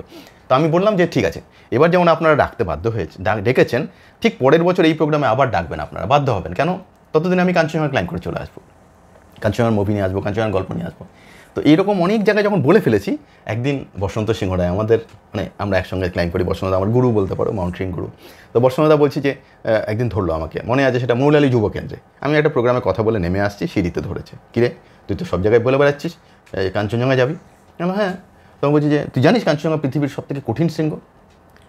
পৃথিবীতে 14টা শৃঙ্গ আছে যেগুলো 8000 মিটারের উপর, আমরা বলি 8000 আর 14,8000 আর, তার মধ্যে কাঞ্চনজঙ্ঘা হচ্ছে মানে one of the toughest mountain, এভারেস্টের থেকে অনেক কঠিন। কেন টাফেস্ট, কেন এটা এতটা? দেখো, এটা তো পর্বতারোহণ জগতের, পর্বতারোহণ করতে গেলে যা যা ডিফিকাল্টিস তোমাকে ফেস করতে হয়, প্রত্যেকটা তোমার এই কাঞ্চনজঙ্ঘায় ফেস করতে হবে। এই কাঞ্চনজঙ্ঘার কালারই আলাদা, দেখো মানে একটা মানে ভগবানের মতন তার রূপ। তো কাঞ্চনজঙ্ঘা, এবার আমি তখন বসন্তদাকে বললাম, আমি খুব মজা করি আর কি, একটু বেশি কথা বলি হয়তো। তো বসন্তদাকে বললাম ছাড়ো না, এত চাপ নিচ্ছ কেন। মানে আমি প্রথমে একটু ঘাবড়ে গিয়েছিলাম। মানে আমি জেনারেলি কোনো এইসব পাহাড় নিয়ে ভয় পাই না, কিন্তু ওই দিন একটু কয়েক সেকেন্ডের জন্য যেন কেঁপে গেলাম, যে আরে এরকম বললো, পৃথিবীর এত কঠিনতম আমি বলে বেরিয়েছি এত লোককে। তাই আমরা শোনা, এত লোককে বলে বেরিয়েছি, এখন তো না যাওয়া যাবে না, যেতেই হবে। তোমাদের এত চাপ নিও না, আমরা দার্জিলিংয়ে গিয়ে 2 মাস বসে থাকবো, তারপর ফিরে এসে বলবো প্রচুর চেষ্টা করেছি, ভাই ক্লান্ত হয়নি। তো এটা তো কেউ আমাদের চিপ লাগিয়ে দেবে না যে আমাদের সঙ্গে সঙ্গে জানছে যে কোথায় যাচ্ছে, ট্র্যাক করতে পারছে সেরকম। তো কিন্তু ওইটা আমার বলার কথা, জাস্ট মুখের কথা। কিন্তু আবার সেই প্রিপারেশন, আবার সেই সারা মানে দিন রাত এক করে খাটনি। এদিকে অফিসের কাজও তো আছে, অফিসটাও তো সামলানো মানে ছাড়া যাবে না। পরের বছর বেরিয়ে গেলাম 2011 সালে, ব্যাক টু ব্যাক, আমি কোনো বছর বাদ যাইনি। তো এমনকি করোনা পিরিয়ডেও আমি পাহাড়ে গেছি, করোনার মাঝখানেও, সেটাও একটা অন্য এক্সপিরিয়েন্স। তো 2011-তে গেলাম। এভারেস্টে টোটাল 57 দিন লেগেছিল, তাও প্রথম দিকে একটু বেশি দিন লেগেছে কেন, যে আমরা প্রথমে তিব্বত দিয়ে যাওয়ার কথা ছিল, তারপর চায়না সরকার আমাদের পারমিশন দিল না, আমরা বাধ্য হলাম নেপাল দিয়ে যেতে, এইসব করতে গিয়ে 3-4 দিন বেশি সময় লেগে গেছিলো। না হলে আরও কদিন হয়তো 51-52 দিনে হতো, কিন্তু কাঞ্চনজঙ্ঘায় 62 দিন লাগলো।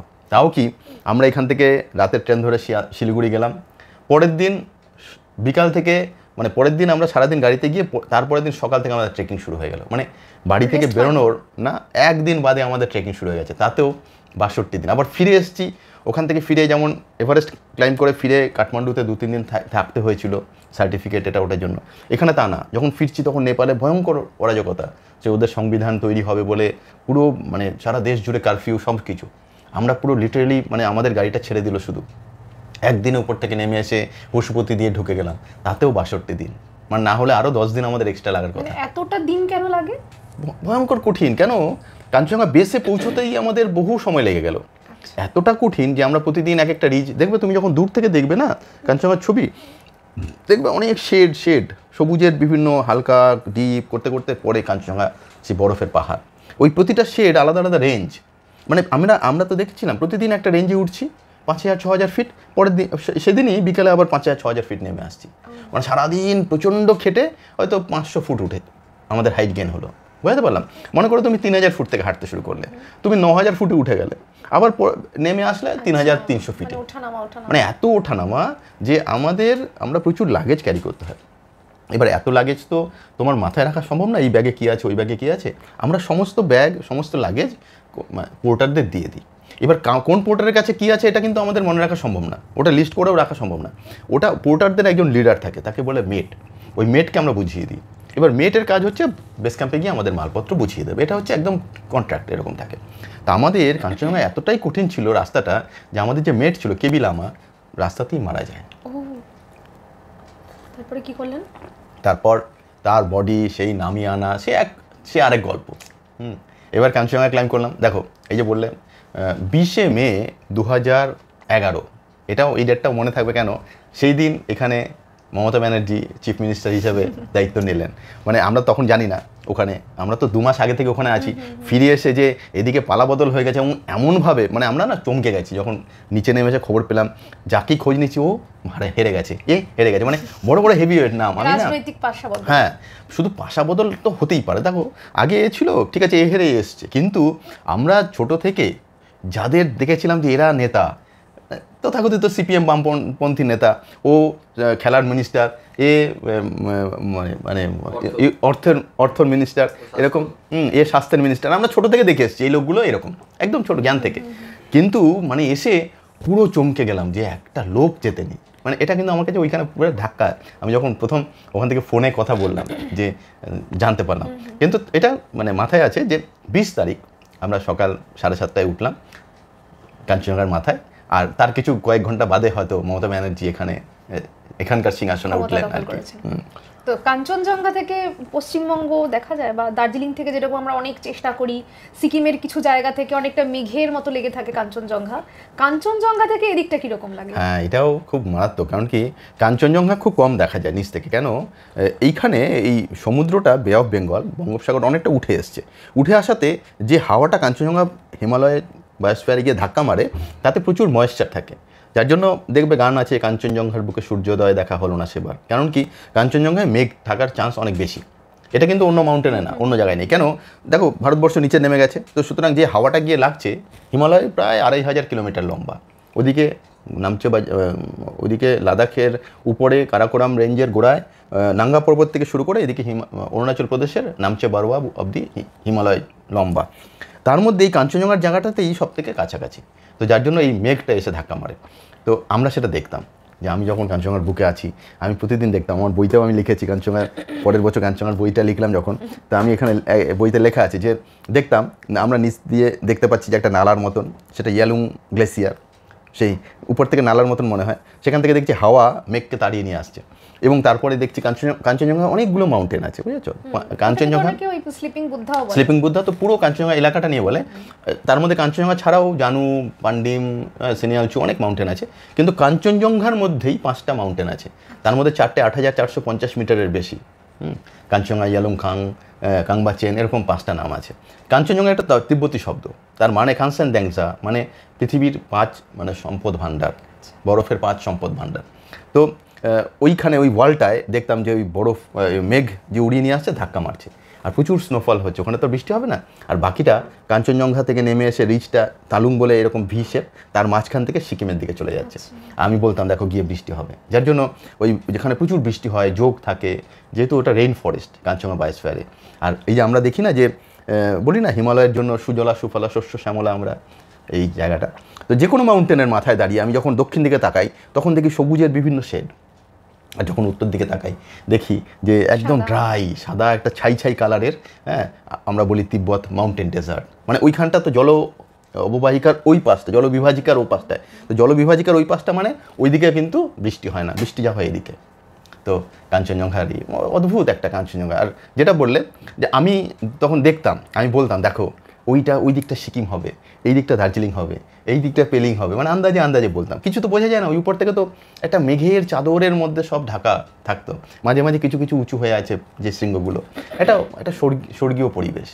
তো আমি অনেককে বলি, সবাইকে বলি যে আপনারা তো টাইগার হিল, পেলিং, গ্যাংটক থেকে কাঞ্চনজঙ্ঘা দেখেছেন, আমি কাঞ্চনজঙ্ঘা থেকে পেলিং, গ্যাংটক আর টাইগার হিল দেখেছি। তো কাঞ্চনজঙ্ঘার শিখরে কতক্ষণ ছিলেন আপনি? কাঞ্চনজঙ্ঘা শিখরেও আমি 1.5 ঘন্টা ছিলাম, সেও একটা ব্যাপার। কাঞ্চনজঙ্ঘার মানে আমাদের যেমন বলছিলাম না বেস ক্যাম্পের পরে ক্যাম্পগুলো লাগাই, বেস ক্যাম্পের পরে ক্যাম্প 1, ক্যাম্প 2, ক্যাম্প 3, ক্যাম্প 4 এরকম। আর এতদিন কেন লাগে যে একটানা ওঠা যায় না, বেস ক্যাম্প অবধি আমরা ধাপে ধাপে রেস্ট নিতে নিতে উঠি শরীরটাকে খাপ খাওয়ানোর জন্য। এটাকে বলে অ্যাক্লিমেটাইজেশন প্রসেস। যে আমরা তো এইখানে প্রায় সমুদ্র লেভেলে থাকি, সেখান থেকে ওই 28,000 29,000-এ যাওয়াটা মানে ভয়ঙ্কর ব্যাপার। তুমি যদি একটানা উঠে যাও মারা যাবে। আমাদের কি করতে হয়, বারে বারে ওঠা আবার নেমে আসা, আবার ওঠা আবার নেমে আসা, এই করে করে যেতে হয়। এভারেস্টে যেমন বেস ক্যাম্প যেতে যেতে প্রথমে নামচো বাজারে 2 দিন 3 দিন রেস্ট নিলাম, তারপর নামচো বাজারে ওঠানামা করলাম, উপরে উঠলাম নিচে নামলাম, এরকম করলাম। তারপরে বেস ক্যাম্পে গিয়ে আবার 2-4 দিন রেস্ট নিলাম, তারপর বেস ক্যাম্প থেকে ক্যাম্প 1-এ উঠলাম, বেস ক্যাম্পে নেমে আসলাম, আবার 2-3 দিন রেস্ট। মানে এইটা কেন? এটা অ্যাক্লিমেটেশন, শরীরটাকে ওই হাওয়া, ওখানে এয়ার প্রেশার কম, অক্সিজেন নেই বললেই চলে, তারপর প্রচণ্ড ঠান্ডা, এর সঙ্গে শরীরটাকে খাপ খাইয়ে নেওয়া, তাকে অ্যাক্লিমেটেশন প্রসেস বলে। এবার ক্যাম্প 1-এ উঠলাম, আবার একদিন থেকে বেস ক্যাম্পে নেমে আসলাম, 2-3 দিন কাটালাম, ক্যাম্প 1, ক্যাম্প 2, আবার বেস ক্যাম্পে নেমে আসলাম, ক্যাম্প 1, ক্যাম্প 2, ক্যাম্প 3, আবার বেস ক্যাম্পে নেমে আসলাম। যখন এইরকম ক্যাম্প 3 থেকে একবার বেস ক্যাম্পে নেমে আসলাম, দেখলাম শরীর ঠিক ঠিক আছে, তার মানে অ্যাক্লিমেটেশন হয়ে গেছে। তখন আমরা ক্যালকুলেশন করি যে আমরা ওয়েদার রিপোর্টটা কিনি, যে এভারেস্টের মাথায় ওয়েদার কবে ভালো থাকবে। ধরো হ্যাঁ, ওটা কিনতে হয়, ওই রিপোর্টগুলো বিভিন্ন জায়গা থেকে কিনতে হয় রিপোর্ট। এবার আমরা তখন দেখেছিলাম যে 16, 17, 18 এই 3 দিন এভারেস্টের মাথায় হাওয়া কম থাকবে, প্রচুর হাওয়া থাকে, প্রায় 180-185 কিলোমিটার/আওয়ার হাওয়া, মানে একটা হাতির বাচ্চাকে উড়িয়ে নিয়ে যেতে পারে, মানুষ তো দূরের কথা। তো যেদিন ওই হাওয়াটা 15-20 কিলোমিটারের নিচে থাকে ঘন্টায়, সেদিনই আমরা ক্লাইম্ব করতে পারি। কেউ যদি বলে না, অনেকেই বলে যে প্রচণ্ড হাওয়ায় উড়িয়ে নিয়ে ফেলছে, এই করছে সেই করছে, মানে সে মিথ্যা কথা বলছে। কারণ হাওয়া যদি 15-20 কিলোমিটারের বেশি হয় কেউ যাবে না, শেরপাড়াই যাবে না, হ্যাঁ, আর কাউকে যেতেও দেবে না। তুমি এমন না যে তুমি গড়গড় করে হেঁটে চলে গেলে। অনেকেই বলে যে আমি গিয়েছি শেরপার সাহায্য ছাড়া গেছি, এভারেস্টে যেতে পারবে না। এভারেস্টে গেলে শেরপারা রুট ওপেন করবে তবেই যেতে পারবে।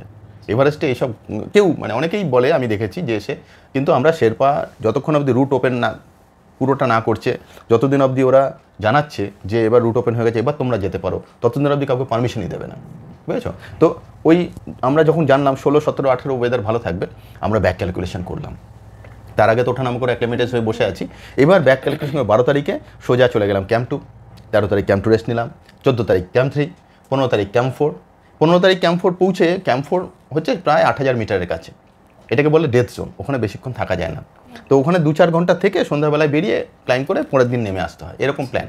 কিন্তু ওই প্ল্যান হলো না আমাদের। কেন?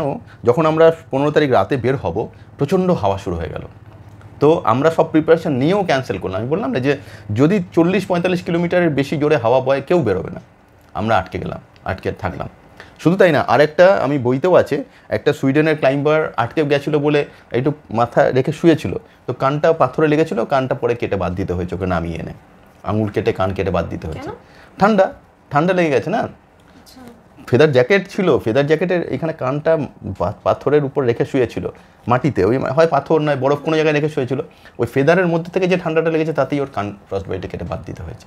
তো সুতরাং অল্প মানে একদম অল্প হাওয়া কিংবা হাওয়া না থাকলেই আমরা ক্লাইম্ব করি। তো 16 তারিখে আমরা সেদিন সময় মানে 15 তারিখে যেতে পারলাম না, গিয়ে রাতে থাকতে হলো। 16 তারিখে বেরিয়ে 17ই মে আমরা ক্লাইম্ব করেছিলাম। তো কাঞ্চনজঙ্ঘাতে কী হলো, কাঞ্চনজঙ্ঘা এরকম ক্যাম্প 4 থেকে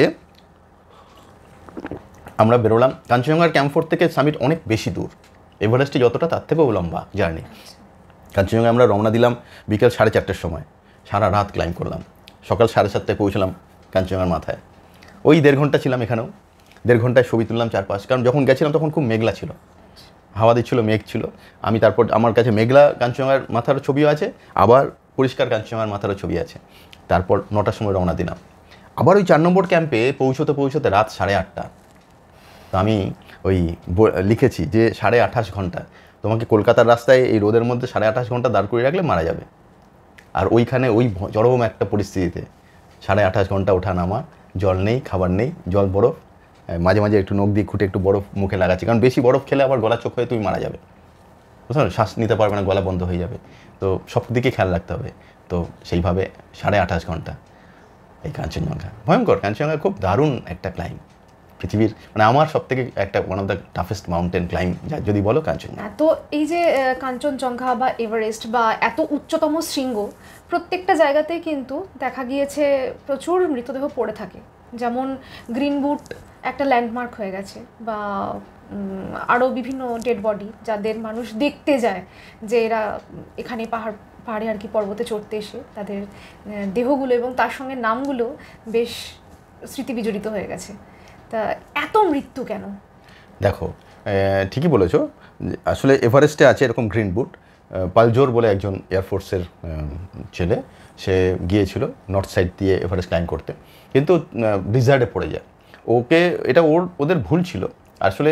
পাহাড়ে যেগুলো মৃত্যুগুলো হয় না, আমি সেটা নিয়েও একটা বই এবছর লিখেছি, এই যে পর্বত অভিযান, ঘটনা ও দুর্ঘটনা, এটা আনন্দ থেকে বেরিয়েছে। তো বিভিন্ন এখানে পালজোরের ঘটনাটাও আছে। আসলে এই অ্যাক্সিডেন্টগুলো না বেশিরভাগই আমাদের নিজেদের দোষেই হয়। পালজোরকেও কিন্তু ওরা কিন্তু এটাকে অ্যাভয়েড করতে পারতো।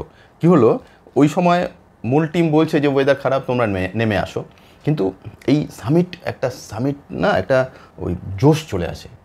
কিন্তু আমরা বলি জোশের সঙ্গে সঙ্গে হোস্টটাও ঠিক রাখতে হবে। হোস্টটা চলে যায় যে আমাকে ক্লাইম্ব করতেই হবে, একটা ভিতর থেকে এমন তাড়না কাজ করে। দেখো, তুমি সারা জীবনের স্বপ্ন এভারেস্ট ক্লাইম্ব করা, যখন দেখতে পাচ্ছ আর একটা দিন চললেই আমি এভারেস্টে পৌঁছে যাব, তখন না ওই নিজেকে কন্ট্রোল করতে পারে না। এই পালজোরেরও তাই হয়েছিল, মারা গেছে। কিন্তু দেখো, যে কোনো মৃত্যুই তো খুব বেদনাদায়ক। মারা যাওয়ার পরে ওর বডি এতটাই উঁচুতে, ওইখান থেকে বডি নামানোটা খুব কঠিন। অন্তত 12 থেকে 15 জন খুব দক্ষ মানে ক্লাইম্বার, শেরপা না হলে বডি নামানো যায় না। কারণ একটা বডি মনে করো 70, 75, 80 কেজি ওজন, বরফে চাপা পড়লে সেটা প্রায় 150 কেজি ওজন হয়ে যায়। এবার এই 150 কেজি, যেখানে 100, 200, 500 গ্রামের একটা এরকম সাইজের বই তুমি ক্যারি করতে গেলে তোমার দুবার চিন্তা করবে, না এটা নেবো না, রেখে দিয়ে যাবো। একটা এক্সট্রা ক্যামেরা কেউ ক্যারি করে না, সেখানে 150 কেজি কী করে নামাবে? ওই হাইটে প্রায় 8000 মানে সামিটের কাছে ওখানে বডিটা রয়ে গেছে। এবার নর্থ সাইড দিয়ে কেউ গেলে এই যে আইডেন্টিফিকেশন মার্ক হয়ে গেছে যে তুমি কি তাহলে ওই গ্রিন বুট পেয়েছো। গ্রিন বুট কেন? তার পায়ে একটা সবুজ রঙের জুতো ছিল, সেই জুতো দুটো বাইরের দিকে গুহার মধ্যে, বডিটা আর মানে পুরোটাই এক্সপোজ হয়ে আছে, কিন্তু পা দুটো বাইরের দিকে পড়ে মানে বেরিয়ে আছে, ওই জন্য গ্রিন বুট। যেমন লোৎসেতে যেতে যেতে তুমি যদি ওই একটা ডেড বডি আছে একদম মাথার কাছে, ওই ছবিটা নিয়ে আসো, তাহলেই সবাই মেনে নেবে তুমি ক্লাইম্ব করেছো। কেন? অনেক সময় না পিকের মাথা থেকে 4-5 ছবি পাওয়া যায় না, এত মেঘ হয়ে যায়, উঠতে উঠতে বেলা হয়ে গেল, তুমি তখন আর ছবি তুলতে পারবে না। তখন ওই তোমার তো সামনের ছবিটা পাবে, ওই ডেড বডিটা ছবি তোলা মানেই তুমি সামিট পৌঁছেছো। নাহলে এটা তো চোখের আড়ালে হয়। তুমি যদি প্রপার ডকুমেন্ট না নিয়ে আসো, অনেক সময় তোমাকে সন্দেহ এসে যায় যে তাহলে মনে হয় ও ক্লাইম্ব করেনি। তো এরকম প্রচুর ডেড বডি আছে, কিন্তু এভারেস্টের বডিগুলোকে না নামিয়ে আনা হচ্ছে। কেন? এভারেস্টে প্রচুর লোক যায়, তো এভারেস্টের বডিগুলো আনা হচ্ছে এক করে। বডি রেস্কিউ এটাও একটা এক্সপিডিশন হয় যে এবার বডি নামাবে যতগুলো পারা যায়। তো এভারেস্ট কম্পারেটিভলি অনেক ক্লিন হচ্ছে, কিন্তু অন্যান্য মাউন্টেনে ধরো একটা কাঞ্চনজঙ্ঘায় বসে একটা বডি আছে, সেটা নামিয়ে আনাটা একটু কঠিন অন্যান্য শৃঙ্গে। তো এই বডিগুলো কিন্তু রয়ে গেছে, আমিও দেখেছি বিভিন্ন সময় এরকম বডি। আমার মুভিতেও, লোৎসে মুভি বানিয়েছি, তাতেও কিন্তু এরকম একটা বডি আমার ছবি আছে। কিছুদিন আগে যেরকম দেখা গিয়েছিল অনুরাগ মালো, যে 3 দিন একটা ক্রিভাসে পড়ে আটকে ছিল, এবং সেই ক্রিভাসের মধ্যে অলরেডি আগে থেকে ফ্রোজেন হয়ে থাকা 2টো ডেড বডিও ছিল। এতটাই মারাত্মক পরিস্থিতি, 3 দিন সে ওখানে আটকে ছিল। পরবর্তীকালে তাকে রেস্কিউ করার পর সে একটু সুস্থ হয়ে ঘোষণা করে কোনোদিনও পর্বতারোহণ করব না। এরকম কোনো দুর্ঘটনার কবলে আপনি পড়েছেন কখনো? দেখো, পর্বতে যাচ্ছি যখন বিভিন্ন ছোট বড় দুর্ঘটনার এতে পড়ি। তবে মাল্লুর ব্যাপারটা কি হয়েছিল, মাল্লু একটা দড়ি ধরে নামছিল, যেটা আমি মানে জেনে বুঝেছি যেটা। তো ওই দড়ি আমরা কি করি, যে দড়ি ধরে নামি সেই দড়ির এন্ডটা আরেকটা জায়গায় আটকানো থাকে। না হলে কি হয়, দড়ি ধরে নামতে নামতে ইকুইপমেন্টের মধ্যে দিয়ে দড়িটা থাকে, তো লাফ মারতে মারতে ওই দড়িটা খুলে বেরিয়ে গেলেই তো আমি ওখান থেকে ফ্রি ফল হয়ে যাবে। দড়ির নিচে যদি কিছু আটকানো না থাকে, আমরা দড়ির নিচে অনেকগুলো গিট বেঁধে রাখি, তাহলে কি হবে, ওই ইকুইপমেন্টে গিয়ে ওই গিটটা আটকে যাবে। কিন্তু মাল্লুর ওটাই ছিল না, যেটা আমার মনে হয়েছে, যার জন্য ও ওখান থেকে ফ্রি ফল হয়ে ক্রিভাসের মধ্যে ঢুকে গেছে, আর ঢুকে গিয়ে ওখান থেকে আর বেরিয়ে আসতে পারেনি। তো এখানে মাল্লুরও একটু দোষ আছে। কেন, তার আগে কিন্তু মাল্লু কোনো 8000 মিটার পিক ক্লাইম্ব করেছে বলে আমি শুনিনি, মানে আমি শুনিনি না, দেখেছি যে ওর এর আগে কোনো ক্লাইম্ব ছিল না। অথচ আমি অন্নপূর্ণা করব, অন্নপূর্ণা করে এভারেস্টে যাবো, এভারেস্টে করে লোৎসে যাব। প্রথমেই এই জায়গাটাতেই আমার আপত্তি, যে ধাপে ধাপে নিজেকে তৈরি না করে এক লাফে আমি সেই সাগর পার করে অন্যদিকে চলে যাব। এটা মানে অনুরাগ মাল্লুর যা মানে ক্রেডেন্সিয়াল আমি দেখেছি অ্যাজ এ মাউন্টেনিয়ার, তার আগে ও এত কিছু মাউন্টেন ক্লাইম্ব করেনি যে একদম সোজাসুজি অন্নপূর্ণায় চলে যাবে। আপনার অন্নপূর্ণা ছবিটাতেও দেখেছি, মানে আপনারা ক্লাইম্ব করছেন, আপনি এবং বসন্ত সিংহ রায়, সেই সময় উপর থেকে অ্যাভালাঞ্চ এসেছিল। হ্যাঁ, অন্নপূর্ণায় কিন্তু অন্নপূর্ণা মোস্টলি ডেঞ্জারাস মাউন্টেন। তো সুতরাং অন্নপূর্ণায় যে যাবে তার আগে কিন্তু তার নিজের অনেক অভিজ্ঞতা দরকার। তো এইগুলো এই যে চলে যায়, কাউকে দেখে, আমাকে দেখে কেউ এভারেস্ট চলে গেল, এটা কি হলো, ও যদি ক্লাইম্ব করে চলে আসে, পর্বতারোহী মহলের কাছে একটা ভুল বার্তা যায় যে তাহলে তো তুমি কালকে চলে গেলে, তুমি সত্যি সত্যি হয়তো ফিট, প্রচুর এক্সারসাইজ করলে, ভালো ফিট হলে ক্লাইম্ব করে চলে আসলে, কারণ এভারেস্টে অনেক রকম সুবিধা পাওয়া যায়, তো তুমি চলে আসলে। তাতে কি হবে, আরেকজন যে তোমাকে দেখবে সে বললো, আরে এই দেখো ও দিদি তো গেল, গিয়ে ক্লাইম্ব হয়ে গেলো, তাহলে আমিও পারি। এই যে এই বার্তাটা ভুল। এটা যদি তুমি ধাপে ধাপে ধাপে ধাপে, আমি সবাইকে বলি যে স্টেপ বাই স্টেপ যাও। হঠাৎ করে জাম্প করে তুমি যদি 4, 5, 6 না পড়ে মাধ্যমিক দাও কিংবা গ্র্যাজুয়েশনে বসে যাও, সেটা যদি ঘরে বসে প্রচুর পরীক্ষা পড়াশোনা করে পাসও করে গেলে, তোমাকে দেখে আরেকজন কী ভাববে যে তাহলে মানে ঘরে বসে পড়াশোনা করলেই পাস করা যায়, তা তো না। সিস্টেম হচ্ছে ওটা, সিস্টেমের মধ্যে দিয়ে গেলেই মনে হয় প্রপার, তুমি একটা সব কিছুতে প্রপার হতে পারো। একটা খবর গোটা পশ্চিমবঙ্গবাসীর কাছে পৌঁছেছিল, আপনি এবং বসন্ত সিংহ রায় ধৌলাগিরি পর্বতে চড়তে গিয়ে নিরুদ্দেশ হয়ে গিয়েছিলেন। কি হয়েছিল ঘটনাটা? হ্যাঁ, এটা ধওলাগিরি, আমার সেই ধওলাগিরি নিয়েও লেখা আছে। ধওলাগিরি পৃথিবীর 7ম উচ্চতম শৃঙ্গ। এখানে দুটো বই, দুটো লেখা, ধওলাগিরি ও মাকালু।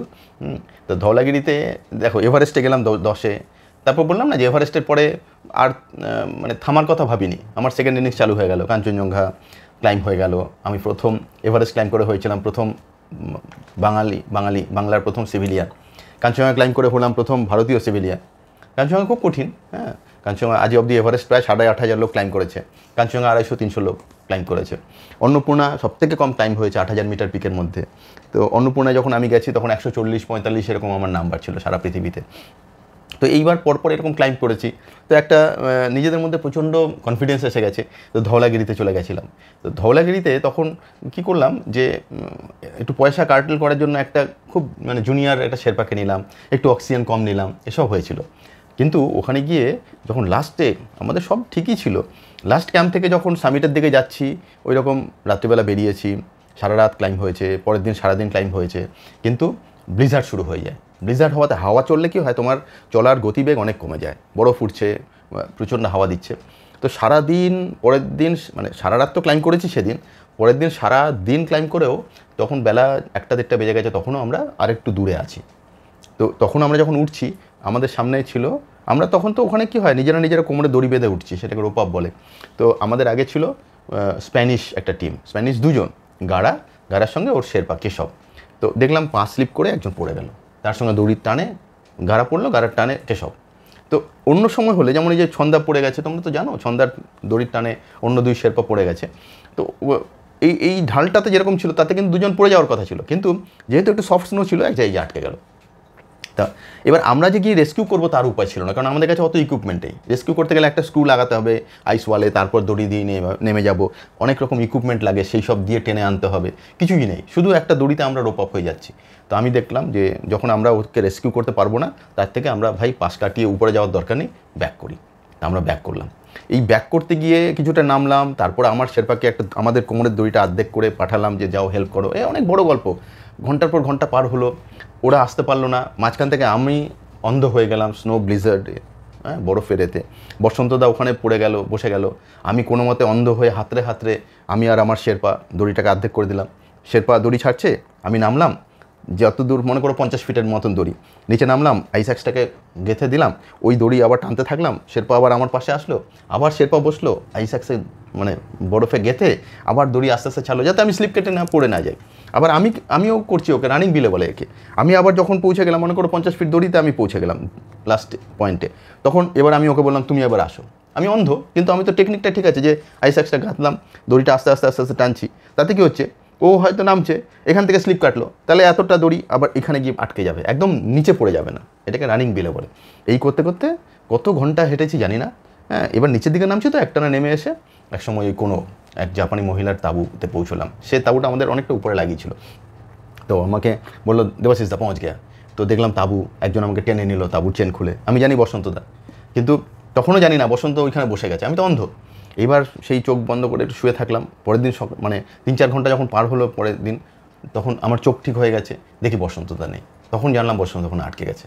তারপর সেই বসন্তদাকে নিয়ে আসা, তাকে সারা রাত ওখানে ছিল ওইভাবে। তারপরে নিয়ে আসলাম, তারকে র্যাপ করে বাঁধছি, ওটাকে টেনে টেনে নামাবো, বসন্তার কোনো সেন্স নেই, টেনে টেনে নামাচ্ছি বরফের দেওয়ালে। তো নামাবো, তো এমন সময় দেখি হেলিকপ্টার, ততক্ষণ অনেকটা নেমে এসেছি। তো হেলিকপ্টার এসছে ওই গাড়াকে নিয়ে যাওয়ার জন্য। ওর লং স্লিং বলে, নিচে একটা হুক আর অনেক লম্বা দড়ি ঝুলিয়ে দেয় হেলিকপ্টার থেকে, কারণ হেলিকপ্টার তো ওই ওয়ালে দাঁড়াতে পারবে না, তো হুক ঝুলিয়ে দেয়। তো যখনই আমরা হাত দেখাচ্ছি, এবার ওরা ভাবছে যে গাড়ার বডি আছে, গাড়াকেই বেঁধে রাখা হয়েছে। তো ওই হুক আসলো, বসন্তকে আটকে দিয়েছি, বসন্তকে দিন নেমে চলে গেছে। একদম লাকিলি বেঁচে গেছে। বসন্তদার কোনো মানে বাঁচার কোনো চান্সই ছিল না ওখান থেকে, কারণ ওইভাবে টেনে নামাতে নামাতে অত দূর টেনে নামানো যায় না, মানে একটা কিছু না কিছু বড় কিছু হয়ে যেত। তো বসন্তদার ওই 1.5 দিন 2 দিন তো বসন্তদার কোনো সেন্সও নেই কী হয়েছিল। আমি কনফার্ম বসন্তদার নিজেরও মাথায় নেই কী হয়েছিল এই ধওয়ালাগিরি। এবার এদিকে খবর হয়ে গেছে যে এদের কোনো খবর নেই, এরা মিসিং। আর ওই হাইটে মিসিং মানে তো মৃত্যু। তো এখান থেকে আমার স্ত্রী গেছে, মৃত্যু জেনেছে, যে ডেড বডি আনতে কাঠমান্ডুতে নেমেছে। আর আমরা তো জানিই না, তোমাদের কাছে আমরা মিসিং। আমরা তো বহাল তবিয়তে কাজ করে যাচ্ছি, একজনকে বাঁচিয়ে নিয়ে আসছি, আরও অনেকে অ্যাক্সিডেন্ট হয়েছে তাদের রেস্কিউ করছি। হ্যাঁ, সে বছর 3 জন মারা যায়, আমরা ওখানে 5 জন ছিলাম। ওই কোনো যার তাঁবুতে আমি এসে আমি তার স্লিপিং ব্যাগ গায়ে দিয়ে তার তাঁবুতে বসে তার স্টোভে জল বানিয়ে খেয়েছি, কিন্তু সেও উপরে মারা গেছিলো, জাপানি লেডি কোনো। তো যাই হোক, আমি ওই দিক থেকে হেলিকপ্টারে নেমেছি, তো মিসেসের সঙ্গে দেখা। হ্যাঁ, তো মানে কান্নাকাটি। তাই আমি বললাম দেখো তুমি তো ডেড বডি আনতে এসছো, তো মানে পুরো জ্যান্ত ক্যারেক্টার পেয়ে গেছো, চলো সারা রাত পার্টি চলবে। তারপর সেই পার্টি হলো, সে আরেক গল্প। তো আপনার প্রোফাইলে বেশ কিছু পায়ের ছাপ দেখেছিলাম, সম্ভবত ইয়েতি বিষয়টার কি কাহিনী? দেখো, ইয়েতি শেরপাড়া বিশ্বাস করে যে ওখানে একরকম মানে দুপে ক্যারেক্টার চলে, যারা বিরাট চেহারা তাদের ইয়েতি বলা হয়। কিন্তু আমি গত বছর হিমাচল প্রদেশের দেউটিব্বার ইন্দ্রাসন দুটো পিক আরোহণ করে এসেছি। সেই সময় যখন 5100 মিটার উপর দিয়ে যাচ্ছি, তখন দেখি একদম বাদিক থেকে আমি চলা একটা বরফের ঢাল দিয়ে উঠছিলাম, দেখি দুটো পায়ের ছাপ একদম বাদিক থেকে গিয়ে ডান দিক চলে গেছে, এই দিগন্ত থেকে ওই দিগন্ত অবধি। তো আমি ছবি তুললাম, স্টিল ভিডিও তুললাম। পরে এখানে পেপারে বেরোলো যে দেবাশিস বিশ্বাস ইয়েতির মুখোমুখি। কেউ একটা বড় পডকাস্টে দেখলাম আমার পিছনে এরকম একটা কেউ দানবের মতন দাঁড়িয়ে আছে, সেটা হই ব্যাপার রইলো। তো আমি তো এত কিছু জানি না। তো সেইটা নিয়ে একটা বইও আছে দেবরাজের সিংহাসনে। তো আমাকে বলাও হলো যে না, তুমি বইটা এইভাবে লিখবে, ইন্দ্রাসনে ইয়েতি, সিংহটার নাম ইন্দ্রাসন। তো আমি ওটাকে রাখিনি, ইন্দ্রাসন যেহেতু দেবরাজের সিংহাসন, ইন্দ্রের আসন, সেজন্য আমি এই বইটার নাম দিয়েছি দেবরাজের সিংহাসনে।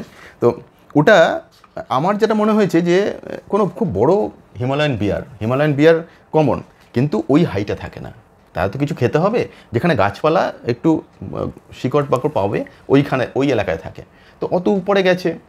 আমার সঙ্গে 2 জন শেরপা ছিল, তারা তো ভয়ে মুখ শুকিয়ে গেছে, তারা তো ওই এলাকায় ইয়েতির নামও মুখে আনবে না, প্রচণ্ড মানে যে আমরা অনেকে গ্রামের দিকে আছে না যে সাপ বলে না, বলে লতা, তো সেরকম ওরা মানে যে ওখানে ইয়েতির নাম করলেই ওরা মারা যাবে, আর ইয়েতের মুখোমুখি হলে মারা যাবে। তো এরকম অনেক প্রচলিত কাহিনী আছে। আমি এখানেও লিখেছি বইটাতেও যে পাহাড়ে বলা হয় যে মহাভারতে সেই অশ্বত্থামা হচ্ছে মৃত্যুঞ্জয়ী, দ্রোণাচার্যের পুত্র মৃত্যুঞ্জয়ী, ও হচ্ছে চিরঞ্জীবী। হ্যাঁ, চিরঞ্জীবী মানে আমাদের মানে অমর।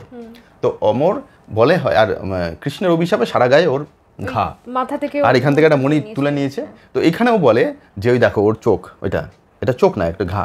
তো ওইখানে কিছু মিথ আছে যে অশ্বত্থামা ইয়েতি, যে ছুটে বেড়ায়, যন্ত্রণায় ছুটে বেড়ায়, আর যার সঙ্গে দেখা হয় তাকে ভয়ঙ্করভাবে মেরে ফেলে। তো এরকম অনেক রকম মিথ আছে, কিন্তু আমি কাউকে দেখিনি সে নিজে বলছে যে আমি ইয়েতির মুখোমুখি হয়েছি। কিন্তু এরকম ভূতের গল্পের মতন, যে আমার পিস্তত ভাইয়ের ও মাস্তত দাদা কিন্তু ওখানে ভূত দেখেছিল। তো ইয়েতির গল্পটা অনেকটা হয়তো সেরকম, কিন্তু আমি বলি না যে না ইয়েতি নেই, কারণ আমার সঙ্গে শেরপাড়া থাকে, তাদের বিশ্বাসে ধাক্কা লাগবে সেই জন্য। এত কিছু অ্যাচিভ করার পর যখন ভারত সরকার থেকে আপনার নামটা ঘোষণা হলো অর্জুন পুরস্কারের জন্য, অনুভূতিটা কীরকম ছিল? দারুণ। দেখো, যে কোনো পুরস্কার অন্তত সমস্ত মানে তোমার কাজ করার দিকে আরও উৎসাহ বাড়ায়, তাই না? তো অর্জুন পুরস্কার তো খেলাধুলা জগতে সবথেকে বড় পুরস্কার। তো এই পুরস্কারটা স্বাভাবিক আমার তো একটা বিরাট মনোবলও বাড়িয়েছে। শুধু তাই না, আরেকজন দেখতে পাচ্ছে যে পর্বতারোহণ করলে তার মানে এই পুরস্কারগুলো পাওয়া যেতে পারে, এটা তাদেরও, তো তাদের জন্য, সমস্ত মাউন্টেনিং ফ্র্যাটার্নিটির জন্য কিন্তু এটা পুরস্কার। তো কিন্তু আমার আগে বসন্ত সিংহ রায় পেয়েছিল।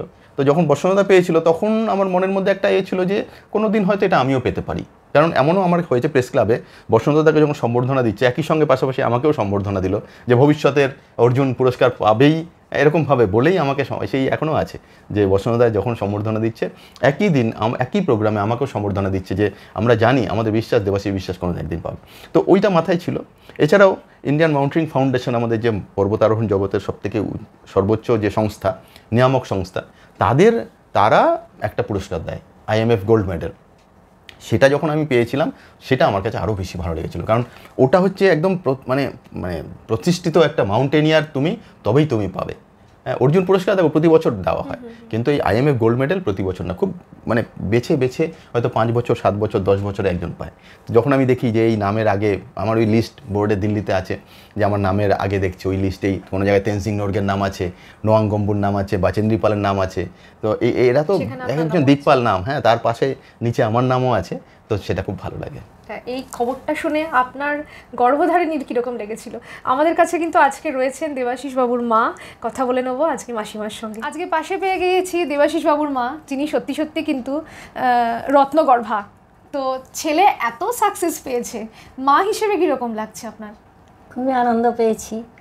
আর আমি একটু পাহাড়ের এলাকারই মানুষ, ওখানে আমি ছোটোর থেকে বড় হয়েছি, ওই ছোটো ছোটো পাহাড়ে ওঠা নামা আমার ভালোই লাগতো। আচ্ছা, আমার ছেলে যে অত উঁচুতে গিয়েছে, শুধু বইতেই পড়েছে এভারেস্ট, হ্যাঁ, অত তো আর চিন্তা করিনি যে কত উঁচুতে উঠেছে ছেলে। তো সবাই যেদিন উঠে গেল খবর আসলো, সে তো আনন্দের চোখ দিয়ে জল বেরোচ্ছে না, কী করবো ভেবে পাচ্ছি না। হ্যাঁ, তা পরে বুঝতে পারলাম যে না, আমার ছেলেটা উপযুক্ত কাজই করেছে। মানে এটা আমরা আশা করেছিলাম যদি পেরে যায়, ঠাকুরের কৃপায় ওর চেষ্টায় সেটা করতে পেরেছে। আপনি বললেন আপনার পাহাড়েই, হ্যাঁ, আমার ছোটোবেলা কেটেছে মিকির হিলস। আচ্ছা, হ্যাঁ, আসামে মিকির হিলস, ওই লামনিং জায়গাটা। হ্যাঁ, আমরা শুধু মাঝখানটা সমতল, আর চারিদিকে পাহাড়র। হ্যাঁ, আমাদের তো তখন অত কিছু জ্ঞান ছিল না, সাধারণত ছোটোবেলায় যেতাম দৌড়ে দৌড়ে জঙ্গলে। আমাদের জঙ্গলে যাওয়ার খুব অভ্যাস ছিল আমার। প্রতি রবিবারে আমাদের পাড়ার সব দাদু, কাকা, জেঠা, যাদের যা ডাক্তার সবাই জঙ্গলে যেত। কী কারণ? জ্বালানি কাঠ আনতে। আচ্ছা, তো তাদের সঙ্গে সঙ্গে দৌড়ে দৌড়ে যেতাম, যে দেখতাম যে না, পাহাড় সত্যিই খুব ভালো লাগে। এই পাহাড় থেকে ও পাহাড়ে, কিন্তু আমার গর্বে যে এরকম পাহাড়ি হবে এটা ভাবিনি। আসলে মহাভারতে অভিমন্যু কিন্তু মায়ের গর্ভ থেকেই শিখে গিয়েছিল কি করে চক্রব্যূহ ভেদ করতে হয়। তো মাই যখন এত পাহাড় প্রেমী, তাহলে তো বোঝাই যাচ্ছে। প্রতি রবিবারে ওই পাহাড়ে চলে যেতাম। পাহাড় তো না, টিলা যেটা বলে এদের ভাষায় টিলা। টিলা বাংলা একটা চলতি কথা। আমার রবিবারে যাওয়াই ছিল, যেতাম। আবার আসাম থেকে কি করে ওয়েস্ট বেঙ্গলে? এবং এই যে ওর বাবা নিয়ে এসছে, কী করে দেখা হলো জানি না। একবার এসে পড়াতাম, তো ওর বাবা গুয়াহাটিতে চাকরি করতেন। তো উনি ওরকম পাত্রী খুঁজে বেড়াচ্ছেন, তো সেইখানে ওই বাড়িরই ওনাদের রিলেটিভ গুয়াহাটি, ওর বাবা গুয়াহাটির চাকরি করতেন। তো গেল, যে জিজ্ঞাসা করলো কাকিমাকে যে মেয়েটা কে? বলে মেয়েটা আমাদেরই আত্মীয়র মেয়ে, এই পড়ায়, আমার ছেলে মেয়েদের পড়ায়। তা এই হবে কে, বিয়ে থা দেবে কিনা? তা কাকিমা বললেন যে মেয়ে ছেলে এটা তো একটা বড় কাজ, সংসারী হওয়া। এটা তো হবেই, যতই পড়া হলো ছেলে বলে দেখেন তো, তারপর ওই কথায় কথায় হয়ে গেল। তারপর আসাম থেকে কি এমনি কর্মসূত্রে চলে আসা নাকি হ্যাঁ, ওর বাবা আসামে কাজ করে, গুয়াহাটিতে করতো? চাকরি তো করতেন। গুয়াহাটি হ্যাঁ। থেকে এখানে আবার চলে আসলেন কেন? উনি তো এখানকার লোক না, আচ্ছা আচ্ছা। উনি এইদিকে আসার জন্য তো সবসময় চেষ্টা করতেন। তা ওদের চাকরিতেও তো একটা ইয়ে থাকে যে এত বছর এখানে থাকতে হবে, না হলেও তোমার মানে যেখান থেকে চাকরি পেয়েছো সেই জায়গায় যাওয়া হয় না। তো তখন আর ওখানে থাকবে না, সময় হয়ে গেছে। অ্যাপ্লাই পরীক্ষা দিয়েছিল, ডিপার্টমেন্টালি পরীক্ষা পাশ করেছিলেন, তখন ওই সোর্সে বাংলায় চলে আসে। তা দেবাশিস বাবু কি ছোট থেকেই খুব দুষ্টু? না না, ও খুব শান্ত। আমার একটা ছেলেও দুষ্ট না গো, খুব শান্ত, খুব শান্ত। খেতে দিলেও বলবে না খেয়েছি, বা খিদে চলে গেলেও বলবে না যে খেতে দেবো না কেন। কারণ আমি একা 5টা ছেলে মেয়ে, এদেরকে খাওয়ানো দাওয়ানো, রান্না বান্না, বাইরের কাজ, ঘরের কাজ সব আমি একা করেছি। তারপরে সবচেয়ে আমাদের সমস্যা জল টানতে হতো। একটা কল থেকে 4-5 জনের জল নিতে হতো, তারও বেশি। হ্যাঁ, কেউ আমার 5টা ছেলে মেয়ে কেউ কোনোদিন দুষ্ট নাই। এখানে বসে মেয়েকে এরকম একটা কাঠের একটা চেয়ার ছিল ছোট, মেয়ে তো সবচেয়ে শান্ত, ওখানে বসিয়ে রাখতাম বাস। মেয়ের একটা ইয়ে ছিল বিড়াল, একটা বিড়াল দিয়ে বসিয়ে রাখতাম, ও আর কোনো দিকে তাকাতো না। এখনও তার মেয়ে 10 ক্লাস পরীক্ষা দিচ্ছে, এখনও বিড়াল পোষে। 16,000 টাকা দিয়ে বিড়াল কিনে নিয়েছে কলকাতা থেকে। ওই বিড়াল নিয়ে থাকতো। আমার ছেলেমেয়েরা দুষ্টু নয় বলে আমি মানুষ করতে পেরেছি একা একা। ছেলের হাত ধরে কখনো পাহাড়ে যাওয়া হয়েছে? গেছি, ছোটোখাটো ওই যে ক্যাম্প হয়, ক্যাম্পে গিয়েছি। আচ্ছা। এমনি বড় পাহাড়ে যাই। যখন ছেলে প্রথম অর্জুন পুরস্কার পেল রাষ্ট্রপতির হাত থেকে, কিরকম লেগেছিল তখন? হ্যাঁ, তখন তো বুঝতে পারিনি যে ছেলে কোথায় গেছে, তাই সাহস করে গেছে, পেরেছে। যাক, এইটাই আনন্দ। সবাই খুব ভালো লেগেছে যে ওই যে পাহাড়টা যে এত ভালো, যে সবাই বুঝতে পারে না। আমি জঙ্গলের মেয়ে, তাই আমি বুঝতে পারি যে পাহাড়টা কি সুন্দর জায়গা। একটা পাহাড় উঠলে আরেকটা পাহাড় দেখা যায়। এক পাহাড়ে আমি দাঁড়িয়ে আছি, আরেক পাহাড়ে আরেকজন যাচ্ছে, ওই হাত দেখে। পাহাড় সত্যি খুব ভালো জায়গা।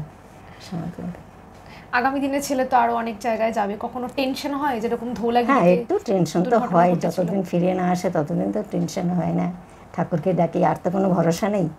ঠাকুর তুমি দিয়ে এসো, ওকে আবার সুস্থ করে বাড়িতে নিয়ে আসো। ওই সারাদিন ঠাকুরকেই সঁপে দিতাম। ওই পুরস্কারটা কখনো হাতে নিয়ে দেখেছেন? হ্যাঁ, পেয়ে তো তখন তো আমিও তো গিয়েছিলাম, আমি মূর্তি, আমরা দুইজনেই গিয়েছিলাম যখন পুরস্কার পাই। গিয়েছিলাম। ছেলে হিসেবে কিরকম দেবাশিস বাবু? কি বলবো, খুবই ভালো। জানি না, মা হয়ে অতটা বলা ঠিক না, খুবই ভালো ছেলে। আমার সবকটা ছেলেই ভালো, খুবই ভালো চায়। তবে একটু মানে বেশি মজা করে, এইটা। আর কেউ অত মজা করে না, ও একটু বেশি মজা করে এই কথার মধ্যে। চলে, সে খুব ভালো। অনেক অনেক ধন্যবাদ আপনাকে আজকে আমাদের পডকাস্টে এত কিছু বলার জন্য। এতবার যে আপনারা পাহাড়ে গিয়েছেন, আপনি কখনো কোনো ভৌতিক অভিজ্ঞতার সম্মুখীন হয়েছেন? দেখো, ভূত ভগবান এরকম তো আলাদা করে ডিফাইন করা খুব মুশকিল। তবে কিছু কিছু এক্সপিরিয়েন্স হয়েছে, যেন মনে হচ্ছে আমার সঙ্গে কোনো ক্যারেক্টার আছে, কারোর সঙ্গে আমি কথা বলছি। এবার কোনো কোনো সময় আমি যখন ভাবি, যেমন আমি যখন এইখানে এই প্লেন ল্যান্ডে, তখন কিন্তু আমি বিরাট যে ভগবান বিশ্বাস করি কিংবা বিরাট আস্তিক, সারাদিন মাথা ঠুকছে, এরকম কোনো ব্যাপার না। কিন্তু একটা হাইটের উপরে গেলে না কেমন যেন ফিলিংস হয় যে আমার সঙ্গে মনে হয় অনেক ক্যারেক্টার আছে। সেটা মাঝে মাঝে খুব বেশি হয়। তো এমনও হয় যে যখন একা থাকি, আমার তাঁবুটা একটু দূরে গিয়ে লাগাই, মানে আমার মনে হয় যে এই ক্যারেক্টারগুলো আমার কাছে আসতে চাইছে, কিংবা আমি তাদের সঙ্গে মিশতে চাইছি, তাহলে একটু লোকের থেকে নয় দূরেই থাকলাম। তোমাদের সঙ্গে তো বছরের বেশিরভাগ সময় কাটাই, তাই তাদের সঙ্গে যদি একটু কাটাই, মানে এরকম। এটা হতে পারে যে যেহেতু আমি ভাবি যে হিমালয় এটা দেবস্থান, আমরা বলি যে এটা দেবতার এলাকা, সেই ভাবনা চিন্তাগুলোই অনেক সময় কি হয়, ওখানে একদম একা থাকি, যেখানে কোনো রকম আওয়াজ নেই। ধরো এই যে আজকে এখানে আছো, কিছু না হলেও দুটো পাখির ডাক, কোনো জলের আওয়াজ, কোনো জায়গায় একটা বহু দূরে একটা হর্ন, এইসব তো আছে। কিংবা গাছের, তুমি জঙ্গলে বসলেও গাছের পাতা সরার অনেক রকম আওয়াজ, কিন্তু এখানে কোনো আওয়াজ নেই। মানে একদম আওয়াজ ছাড়া কী রকম হতে পারে, সেটা তোমরা যারা আওয়াজের মধ্যে আছো সেটা তো মানে কল্পনাও করতে পারবে না, কত রকম আওয়াজ আমরা চারপাশে শুনতে পাই। তো সেইখানে যখন কোনো আওয়াজ নেই, তখন আমার মনে হয় যে কিছু আওয়াজ যেন আমি শুনতে পাচ্ছি, কেউ যেন আমার আশেপাশে ঘোরাফেরা করছে, এবং সেই ভাবনাটাই, সেই কল্পনাটাই মনে হয় আমাকে আরও মানে আমার সামনে এসে সেগুলো প্রকট হয়ে যায়। আমরা তো কিছু ভাবতে থাকি সবসময়, হয়তো সেই ভাবনাই তুমি যাকে ভূত বলছো কিংবা ভৌতিক কোনো কিছু কিংবা ভগবান যদি বলি, সেরকম আমার এরকম ফিলিংস কিছু কিছু হয়েছে বিভিন্ন সময়। আমি অনেক জায়গায় লিখেওছি। না, ভয় লাগে না, কারণ কি ভয় তো দেখো, তুমি তো বলছো কোনো মানে অশরীরী ক্যারেক্টার না, যার শরীর নেই সে আমাকে কী ক্ষতি করবে? যার চারপাশে যারা শরীর নিয়ে বসে আছে তারা এত ক্ষতি করার জন্য বসে থাকে সবার, তো তার জন্য অশরীরী থেকে আমার আর কোনো ভয় লাগে না। পেম্বা আপনার সমস্ত সফরের সঙ্গী, তার চলে যাওয়া, তাকে নিয়ে কি বলবেন? এই যে পেম্বা চলে গেছে, পেম্বা বহু দিন মানে আমার খুব কাছের ভাই বলবো কিংবা আমার পর্বতারোহণের গাইড বলবো, যাই করি না বলো না কেন, সে ওই রকমই একটা ক্রিভাসে বরফের ফাটলে পড়ে গেছে। তার বডি এখনও আর খুঁজে পাওয়া যায়নি, আর কোনো দিন পাওয়া যাবে কিনা জানিও না। তার পিঠের ব্যাগটা আটকে গেছিলো ফাটলে, সেটা পরবর্তীকালে বের করা হয়েছিল, সেটা আমরা পেয়েছি, কিন্তু তাকে আর পাইনি। তো আমার খুব কাছের ছিল, আমাকে কোনো কিছু ভাবতেই হতো না, আমি শুধু বলতাম পেম্বা ইসবার ইধার যাওঙ্গা, বাকি সব ও অ্যারেঞ্জ করতো, আমি শুধু টাকাটা দিয়েই খালাস হতাম। এবং সেটা ও দেখতো যে কত কমে কত ভালোভাবে আমি করতে পারি। মানে এমনও হয়েছে অনেক জায়গায় যে $500 $400 $500 অক্সিজেন সিলিন্ডার ও আমাকে জন্য $40 $50 কিনে আনছে। এরকমও আমার হয়েছে মাকালু অভিযানে, যে $40-50 অনেক সময় আমাকে হেলিকপ্টারে নিয়ে এসছে, কোনো পয়সাই দিতে হয়নি। মানে ওই বলে টলে যে কত কমে আমি ঘুরে আসবো, কত ভালোভাবে আমি থাকবো সেটা। তো চলে যাওয়ার পরে আমি ওর উপরে একটা স্মরণিকা লিখেছি, এটা আনন্দবাজারের রবিবাসরীয়তে বেরিয়েছিল। কিন্তু যাই হোক, এইটা আমার কাছে বিরাট একটা ক্ষতি, বিরাট ক্ষতি। শুধু আমার না, পর্বতারোহী মহলের, কলকাতার পর্বতারোহী মহলের মানে পর্বতারোহণে ওর বিরাট অবদান, সবার কাছে এটা একটা বড় ক্ষতি। বেশ কিছু ছাত্রছাত্রী আপনাকে প্রশ্ন করেছে, তার মধ্যে প্রথম প্রশ্ন উত্তরপাড়া দেবীশ্বরী বালিকা বিদ্যালয়ের একাদশ শ্রেণীর ছাত্রী অদ্রিজার। আপনি যদি এখন কিছু চেঞ্জ করতে পারতেন তাহলে সেটা কি হতো? দেখো, আমি এখন মানে আমার জীবনের এমন কিছু চাই না যেগুলো চেঞ্জ করতে, কারণ প্রতিটাই আমাকে ধাপে ধাপে একটু একটু এগিয়ে দিয়েছে। সেরকম কিছু এখনই মাথায় আসছে না যে কিছু আমি চেঞ্জ করতে চাই। কারণ দেখো, অনেকেই ভাবে যে সংসার না করলে আরও বেশি ক্লাইম্ব করতে পারতাম, কিন্তু সেরকম আমার মনে হয় না। আমার সংসার থেকে সেরকম কোনো সমস্যা আসেনি, বরঞ্চ এই সংসার অফিস সব সামলে এই যে সমস্ত কিছু করা, এটা আমাকে আরও পরিণত মানুষ হিসেবে তৈরি করেছে। অঙ্কিতা প্রশ্ন করছে, পর্বতে চড়ার সবচেয়ে বড় চ্যালেঞ্জ কি? পর্বতে চড়ার সবচেয়ে বড় চ্যালেঞ্জ হচ্ছে, দেখো, আমার লিমিটেশনটাকে ওভারকাম করা। পর্বত তো একটা বিশাল একটা প্রকৃতি, তার সঙ্গে এই যে প্রতিনিয়ত একটা, অনেকেই বলে লড়াই বলবো না, প্রকৃতির সঙ্গে লড়াই হয় না, লড়াইটা হচ্ছে আমার যে লিমিটেশন, আমার যে সীমাবদ্ধতা, সেটাকে ক্রমাগত ছাপিয়ে যাওয়া। সেইটা সবথেকে কঠিন হচ্ছে। সবার কিছু লিমিটেশন থাকে, দম বেরিয়ে যাচ্ছে আর পারছি না, ওইটাকে ওভারকাম করা।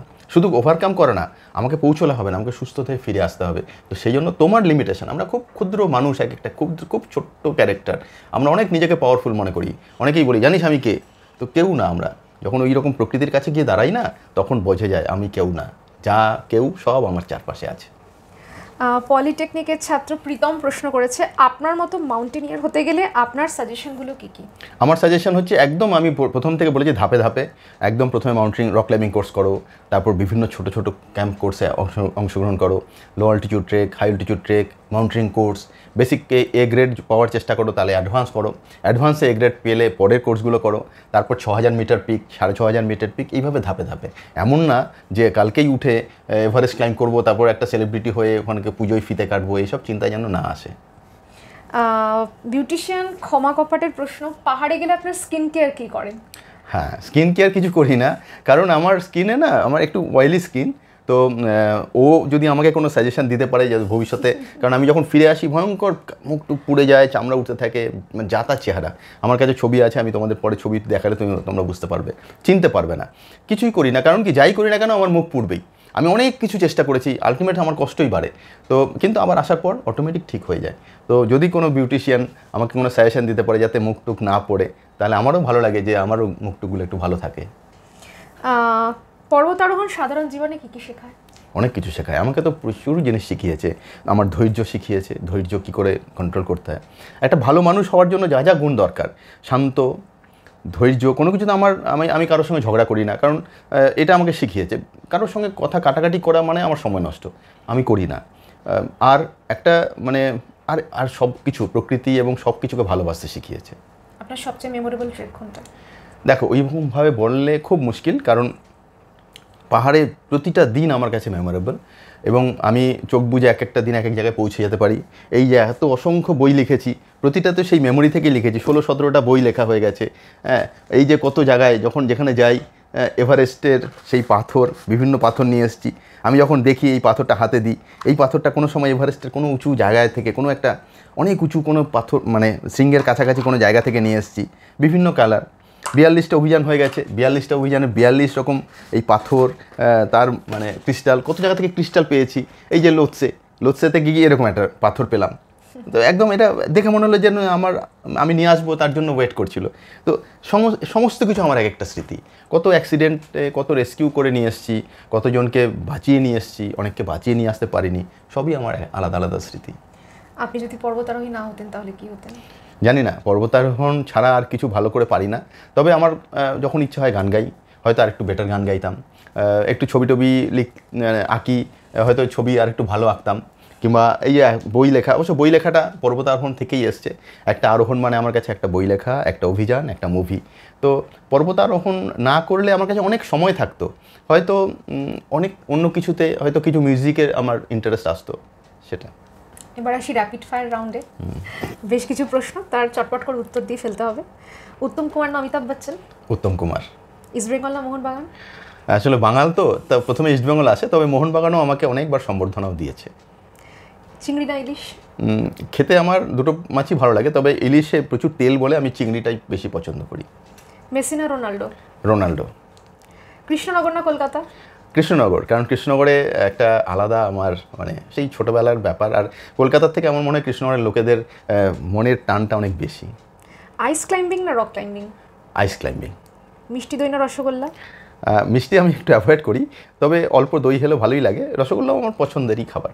Climbing or camping? দেখো, ক্লাইম্বিং অবশ্যই, কারণ ক্লাইম্বিংতেই আমাকে এখানে পৌঁছেছে। সব থেকে হার্ডেস্ট ক্লাইম্ব করা কোনটা, অন্নপূর্ণা না কাঞ্চনজঙ্ঘা? কাঞ্চনজঙ্ঘা অবশ্যই।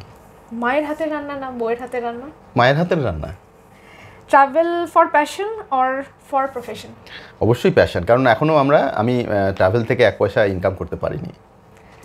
নেক্সট কোথায় যাওয়ার পরিকল্পনা নিয়েছেন? নেক্সট সারা পৃথিবী আমার পরিকল্পনায় আছে, অনেক অভিযান আছে। আমি থামিনি, এটুকুনি আমি কনফার্ম বলতে পারছি। যেমন ওই এভারেস্টের পরে সবাইকে বলেছিলাম যে পরের বছর আপনারা ডাকতে বাধ্য হবেন, আমি কাঞ্চনজঙ্ঘার ছবি নিয়ে আসবো। এখানেও আমি বলছি যে আপনারা আমার কাছে আসতে আবার বাধ্য হবেন, কারণ আমি আরও কিছু ছবি, আরও কিছু বই, আরও কিছু পাথর, আরও কিছু ক্রিস্টাল নিয়ে, আরও কিছু গল্প নিয়ে আমি চলে আসবো। তো অনেক অনেক ধন্যবাদ আপনাকে আজকে আমাদের পডকাস্টে এত তথ্য দেওয়ার জন্য। তবু শেষ আরেকটা আপনাকে কথা আমি বলতে চাই, আগামী দিনে যারা দেবাশিস বিশ্বাস হতে চায় তাদেরকে কি সাজেশন দেবেন?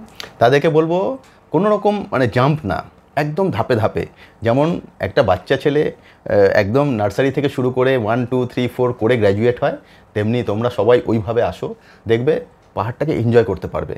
নিজেকে তৈরি করো, পাহাড়ের জায়গায় থাকবে। পাহাড়কে মানে আমাদের সেফ রিটার্ন আগে করতে হয়। আমার একটা আঙুল, একটা নখ, একটা যেন কোনো ক্ষতি না হয়, কারণ সব খুব অমূল্য। আমরা অনেককে হারিয়েছি, আমরা যেন আর কাউকে না হারাই, সেজন্য তোমরা নিজেরা তৈরি হও একদম ধাপে ধাপে। আমার জীবনটাকে ফলো করলেই একটা মানে রেডিমেড একটা মানে স্টাডি ম্যাটেরিয়াল পাওয়া যাবে, একদম এন্ড রেজাল্ট দেখতে না। আজকে আমি কোথায় পৌঁছেছি তার আগে আমার 30 বছরের সাধনা আছে। এই সাধনাটা যদি কেউ ফলো করে তাহলেই মানে আমার মনে হয় আরে একটা দেবাশিস বিশ্বাস কোনো বড় মাউন্টেনিয়ার না, অনেক বড় বড় মাউন্টেনিয়ার ভবিষ্যতে আসবে, এটা আমার বিশ্বাস। আপনি ভালো থাকুন, সুস্থ থাকুন এবং আগামী দিনে আপনার যা স্বপ্ন আছে সমস্ত স্বপ্ন পূরণ হোক। আবার আপনি আমাদের ভারত মায়ের মুকুটে নতুন করে পালক লাগিয়ে দিন এবং সুস্থভাবে ফিরে আসুন। সঙ্গে থাকবেন এবং চোখ রাখবেন বঙ্গপ্রহরী আপডেটসে।